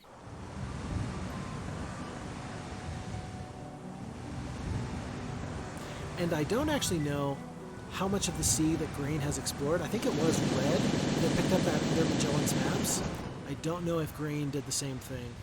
So they may not see you coming from the sea, and that might change their decision-making process a little bit. Again, because the FHeroes2 AI does not cheat like the Heroes of Might and Magic 2 Gold AI cheated. And maybe I didn't finish that thought last time I did it, but the AI used to cheat. It was completely omniscient, and you would notice that it would attack you where you were weakest, and it would avoid you where you were strongest. And so if you ever thought the Heroes of Might and Magic 2 was really, really tough, like way difficult, you were right. And that's in large part why it was so tough. Because the AI actually knew what it was doing, like what you were doing at all times. And I think that that's one of the best reasons why the FHeroes2 edition is what I would recommend people play with, which XKimo is playing with here. Oh yeah, let's see it. Let's trade some resources and let's get tons of Titans. Because, I don't know, if you're playing a strategy game, I think that you would prefer that the strategy be strategy and not just rolling the dice. I've heard it many times, and so I will relay it to you. My dad refuses to play Risk if it's on the computer, against the computer. Why is that? Because generally what people do for board games that you play online, things like Axes and Allies or Risk, they don't actually make the AI better when you increase the difficulty from easy to medium to hard. They just make the AI roll better, which isn't actually making it better. Oh, before my average dice roll was a 3. Okay, and now when I increase it from normal to hard, it goes up to an average of a 4 or a 5. That's not fun. It's not fun to have the enemy just have better luck than you. And in a strategy game, like Heroes of Might and Magic 2, I think that we want the AI to be strategic and have to get observation towers and not just see what you're doing just because. I just think that that's a good decision that the FHeroes2 team made. Even if it maybe eliminates some, I don't know, I don't want to say difficulty, because I think that Heroes of Might and Magic 2 was always difficult anyway. I think that it just makes the game feel better to invest in. How about that? It's a game worth investing in. And getting good at Heroes of Might and Magic 2 feels like a worthy endeavor. It does. I would actually hate to see spending the time to go out and pick up that gold mine that's on that second island, by the way. I know you sure can. Again, I don't think it's necessary. Purple goes down. We've just got 2 enemies left. We've got orange and green. The value you're going to get out of that is just not going to be that useful, I don't think. Especially not when you're making so much gold every single day. Oh my gosh, did you see that? We're not going to go back. We're not going to rewind, but we are getting more than 10,000 gold a day by a lot. By a lot. Oh my goodness. Yeah, time to just run up this road and just beat everybody. Now is probably not the time to pick up that standing stone there, for example. It's probably just not useful. Airy picking up the +1 to attack. Okay, the enemy has surrendered. That means that this is not their last castle. Unless green is just crazy and says, no, I'm going to go out on my own terms, which I do respect. And the AI will do, by the way, because surrendering out of a castle and surrendering at all is actually something that the original Heroes of Might and Magic 2 AI did not do. That is something that FHeroes2 specifically does. That was a change, actually, that they've implemented within the last, I think, 3-4 months. And I've found it to be a very good change, by the way. It adds some strategy in trying to make sure that the enemy does not run so that you can get their artifacts. And it gives the enemy some additional flexibility. You can't simply corner an enemy in their town or castle anymore. You actually have to, you really have to overwhelm them and defeat them. Again, that might be a change that people don't like. Okay. Either way, I tend to enjoy it. Okay, it looks like Agar is thinking about heading to deal with orange. And by the way, it is not lost upon me that that hero that is pushing through your southern border is Luna. And Luna is very, very tough. We already ignored Luna once because she was too tough for Ambrose to deal with. And I agree with that decision, and I agree with avoiding the fight right now. but I'm not seeing a whole lot of marshaling troops that way. The heroes that are currently out on the ocean, who've got a whole ton of troops, they're not exactly making a beeline for Luna right now. Again, priorities doesn't really matter, in the sense that she's not going to win them the game. She's not going to lose you the game. Yeah, pack of Titans. I'm just not seeing as aggressive a response as perhaps I would have done at this point.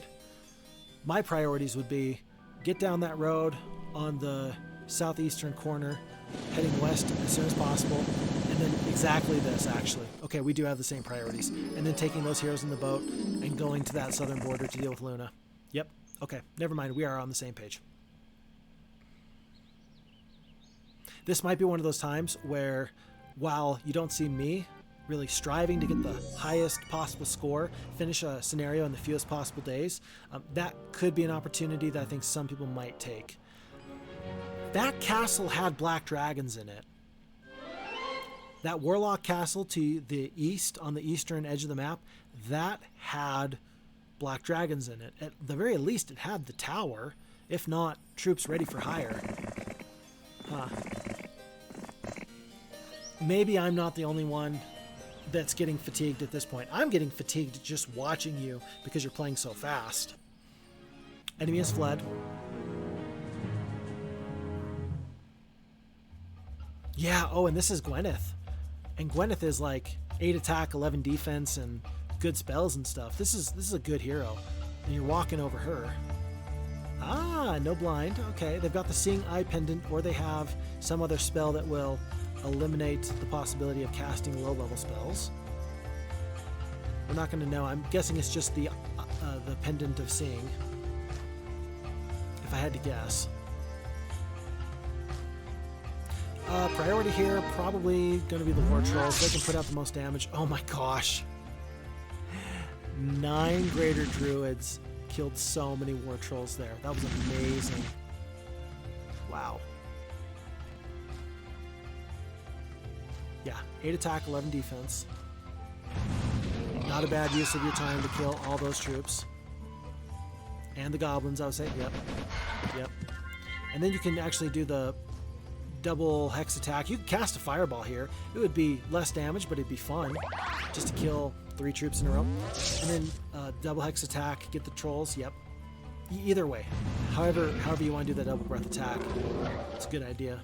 198 hit points left on those black dragons. Expecting the enemy to run.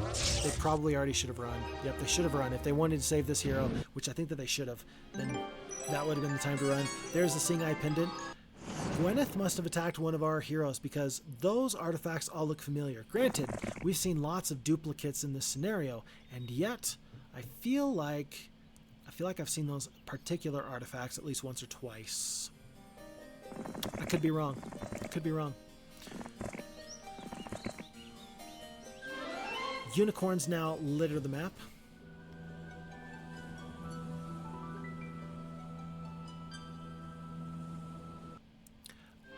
I don't know if it matters if you actually land or not with Ambrose. Ambrose, I think it's Ambrose in the boat. I think he's actually probably I think he's just as good or better than Agar to fight that fight. If you don't want him to land, though, if you just want to hand off the troops, it's not a bad use of your time. 10k gold. Picking up the Arc Magi. Yeah, I don't think you even waste your time with any of the other lower level troops. I just don't think it matters. And you're trading at such a good clip. Still 200 gold plus for each of the precious resources. 100 gold plus for the non-precious resources. Oh, okay. Aragon's going to land a little bit closer. That's what it is.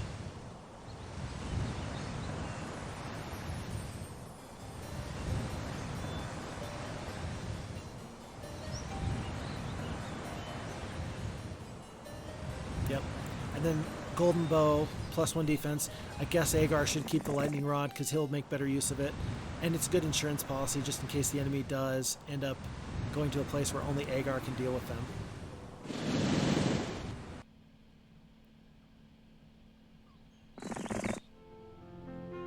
9 phoenixes left. My word. Jeez. I think we still have a significant amount of titans in this wizard castle right here too. 3? Oh, never mind. We picked up most of them. That's good. Super good. And then what are you going to do here? Are you going to land or are you going to get closer? You're going to wait. You're going to wait. Huh. That's unexpected. Unexpected. +4 to all your primary skills. Xanadu is one of those things I will never not pick up. I will always pick that up. It's too powerful. It's an additional 5% damage reduction. It's an additional 10% damage. It's an extra, you know, X amount of damage on a spell. It makes your spells last longer, and it gives you more spells. It's just too good. You can't ignore it. And in fact, it's interesting. You look at some of the artifacts that are in other iterations of Heroes of Might and Magic. For example, the Armor of Wonder in Heroes of Might and Magic 3 is a +1 to your attack, +1 to your defense, +1 to knowledge and spell power.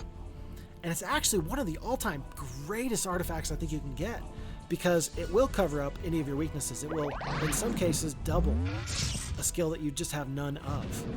If you're a Might user and you get additional spell points or knowledge or power, yeah, you're loving that artifact, especially in the early game. +1 to all those stats, fantastic.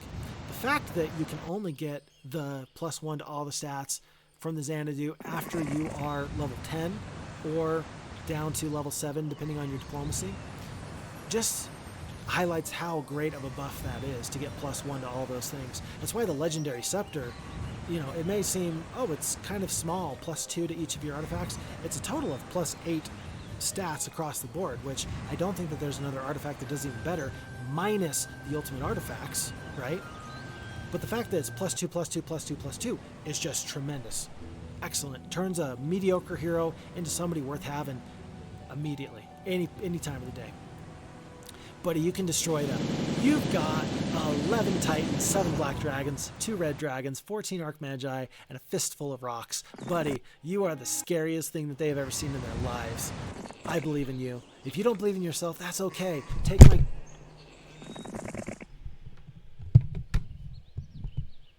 If you don't believe in yourself, that's okay. Take courage in my faith in you, because I'm not going to lead you astray. I believe in you. You're the best there is. You're the best there ever was. I have to take my earphone off so I can do this, because I can't sing, but I can sing when I hear myself. You're the best around. Just fight them. They can't stop you. You're too strong. You're just too powerful. And it feels really good. It feels so good just to clean up enemies at this point. Just to mop this final scenario up. Happy to see the luck and the leadership coming through. Happy to see that Ruby can't hold a candle to you. Again, for 2 Archmagi. Yeah. Oof. Spicy. 102 sprites. I don't actually know. 102 sprites or the 2 bone dragons. Which is the better target there? I mean, it doesn't matter. And both, I mean, you gotta take care of both at some point, unless, of course, the enemy runs. I think that you still take the bone dragons just because their attack skill is so much higher. But, I mean, 102 sprites can never be a bad thing to destroy. So, I don't think you should be sad about that.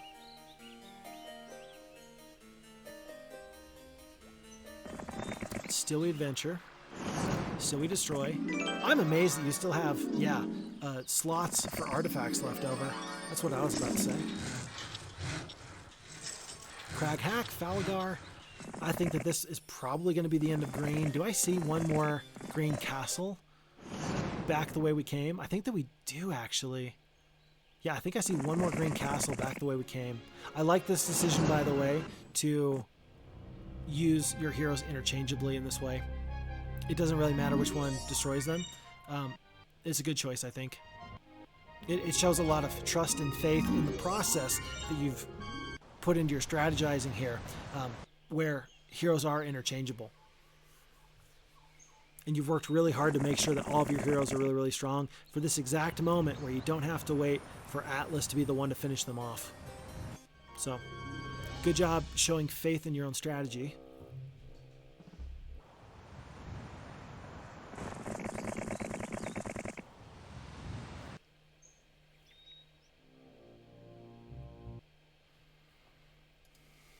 Oh my goodness. We're going to have to take one more pause because it's pretty late at night, and I swear I just heard a small child throw up. One sec. Okay. 13 minutes left to go. And this is really just the final minutes of this scenario. With 13 minutes to go, I think that everybody can see the writing on the wall. I don't know how other people feel about it. In some games, it is a huge drawback. Specifically, the games that come to mind are games in the Total War series, things like Shogun, things like Medieval, things like Rome, etc., 40K, where you will hear people say things like, yeah, the game is really fun, but once you've already won, the game still has an hour or two to go because it takes forever for the map to kind of finish up, for the scenario to finish up. And I think that that's fair criticism from a lot of games where the difficulty is very high and then you win. And there's no doubt who's going to win. You've done it. But the map takes forever just to resolve. Does Heroes of Might and Magic 2 have that same problem? I think that we all know that this map has been over for quite some time. And I would argue that no, it does not have that problem for this reason. When you are the one playing, it feels so good to leverage those 18 Titans that you captured against the enemy. This point is the decompression. It's been a lot of decisions and struggle and tough choices that led you to this point where you are now in control. And this is the part of the game where people talk about Heroes of Might and Magic being an enjoyable experience because you've already won and you just have to finish things. And I hope that when there's stress and struggles and trials in Heroes of Might and Magic, or any game for that matter, that, you know, a little bit of stress is good, right? Because there's the euphoria of overcoming a challenge and a trial. We've talked many times in my playthroughs about the game is not great because you're going to win every time. It's great because sometimes the game is on a knife's edge and we pull victory out at the very, very last moment. Being able to have already won and just make things final, there is a great deal of satisfaction that comes from that as we wrap things up, as we put these loose ends to rest. And I do feel like that's what we're doing now. Luna is still a tough hero, but that fight will resolve within the next day. And Atlas is going to continue to head right on through the enemy's territory. I swear, though, that I still see one... Hold on. Right there? I still swear that I see one green something that looks like a town right at like a crossroads here. I'm gonna try and show you what I'm talking about on the adventure map one more time. Right there? Does that look like a town? Maybe. Maybe not. It's like a T-Rex, right? And we don't actually know if that's how the actual T-Rex is hunted or not. I think that might be a cinematic type of deal. But the idea of don't move, maybe the T-Rex won't see us. Maybe there is a green castle right there at those crossroads.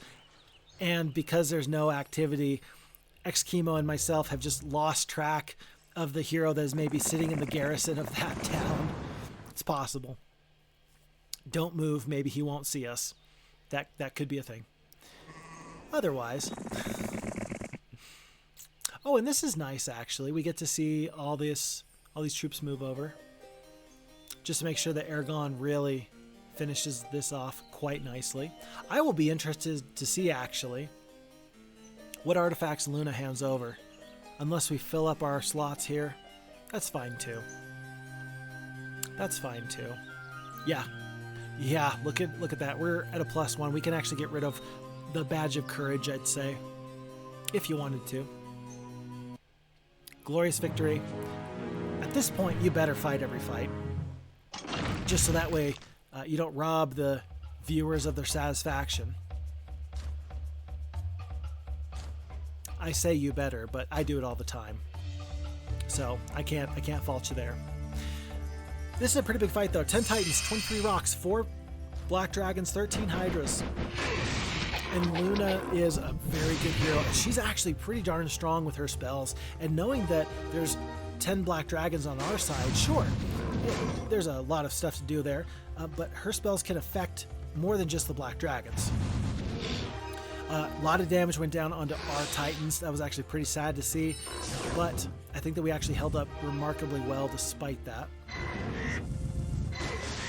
Yeah, Black Dragons, when they retaliate against the rocks, you don't even lose a rock. Your attack and your defense is just so high. Goodness gracious.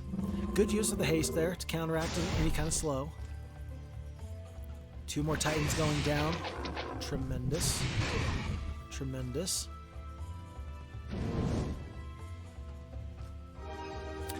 And at this point, I'm actually surprised that Luna's not surrendering or running away.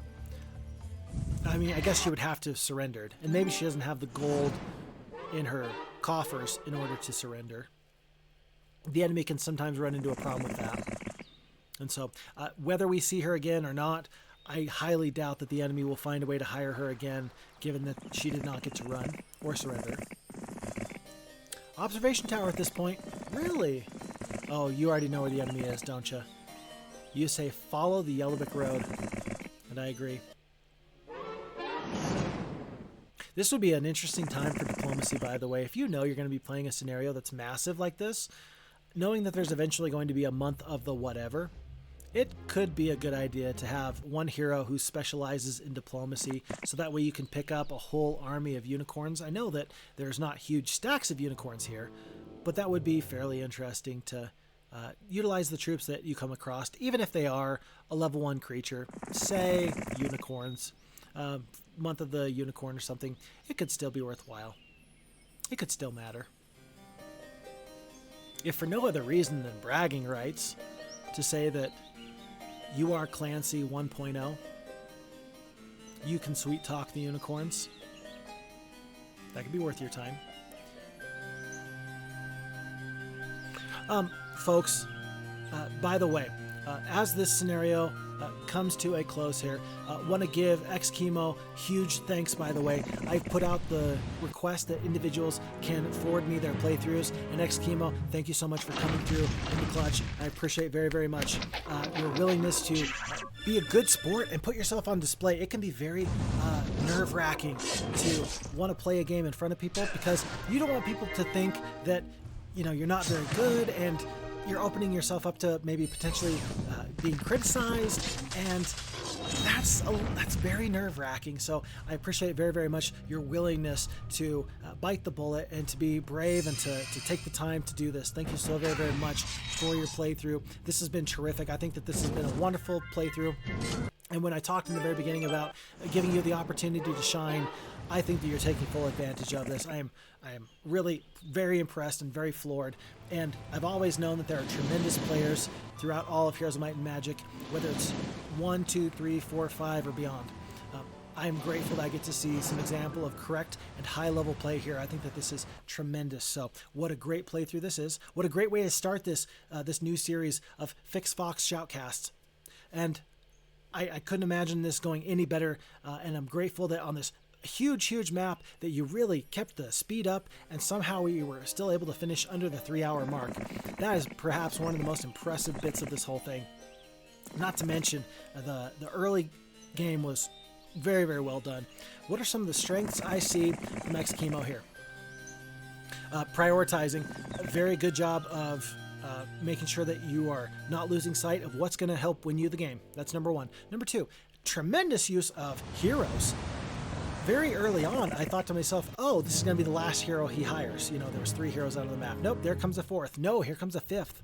And I think that we ran 5 to 6 heroes or more this entire scenario. And still, I've said it before, I'll say it again, amazing use of every single hero. No heroes got a single day off. Everybody was using all of their adventure map movement points every single day. it was so very good to see, so very exciting to see that you just kept the wheels turning. So excellent job there. And as you can see, you've got so many heroes that are more than just level 1 or 2 or 3. You got heroes that are into the level 7 beyond range. So very excellent to see all that. Good work, good work. I really did enjoy the decision making when it came to developing your castles. We had talked about when the sorceress castle came up, hey, we're going to get to phoenixes and kind of use that as a bridge troop, and you used those troops very, very well. And then when it came to upgrading the wizard castle, you didn't just rush straight for the cloud castle. You did things in wisdom and order. I think that displayed a lot of correct play when it came to the world building, the infrastructure building, the castle building. Green player has been vanquished. We just have orange to go. And then maybe one of the most impressive things that I saw is this. There was many times where it would have been really, really easy to say, I'm going to fight this fight with this hero because I'm rolling, because I'm doing so good in so many ways. I'm going to just defeat them, no problem. And it would have been a mistake to have fought that fight, whether it was against a large group of 6th level creatures on the adventure map, or whether it was a enemy hero.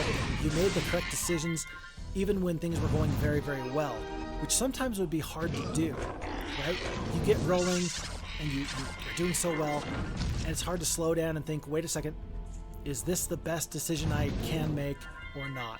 And even in those times where you might have been trapped by being hasty, I think you did an excellent job of still making the correct decision in a lot of ways. This is interesting. 175 hit points left. Oh, you win this. This is Atlas we're talking about here. 23 hit points, 114. I don't think you win this. I don't think you win this. You gotta run. Yeah, okay. Wow, interesting. It happened. It happened. What did we say earlier? We said, oh, Atlas is going to come across one more person. There's going to be a moment where the enemy has a little bit more strength than we otherwise thought that they would, and it happened. And what a good way of kind of finishing off the scenario. You know, it doesn't affect anything. The map is already won, and yet fun to see that happen. It's almost like I knew. Phixfox, how did you know? I didn't. I just guessed. So I hope that you feel, XKimo, when you hear those strengths, that you agree with that. I would love to hear in the comments. I don't want to hear the negatives. Okay, if you see something that a player that participates in this series does that is a negative or they could do better, I don't want to hear criticisms of the player in the comments. I do want to hear you saying good job. I want to hear you in the comments saying this was a strength that you did.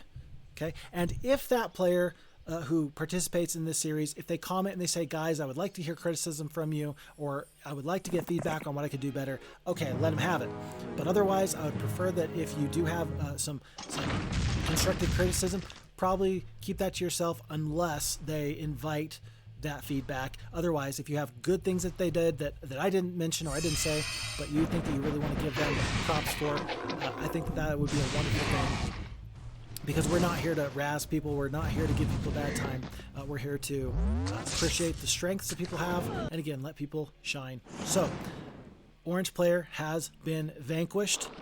XKimo has finished this Lake Simcoe map in 66 days with a score of 257 for the rating of a black dragon on impossible difficulty. That was a treat.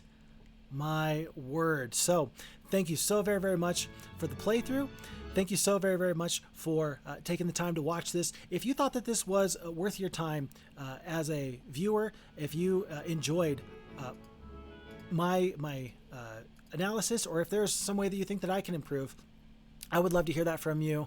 I am going to plan on doing this series as much as possible. There's not going to be any set times or intervals between videos, and it's always going to come down to what we have available. I'm going to try and make sure that these have a good high quality standard, and yet I think you could tell that in a 3-hour scenario there are times where I struggle because my poor little brain just can't keep up.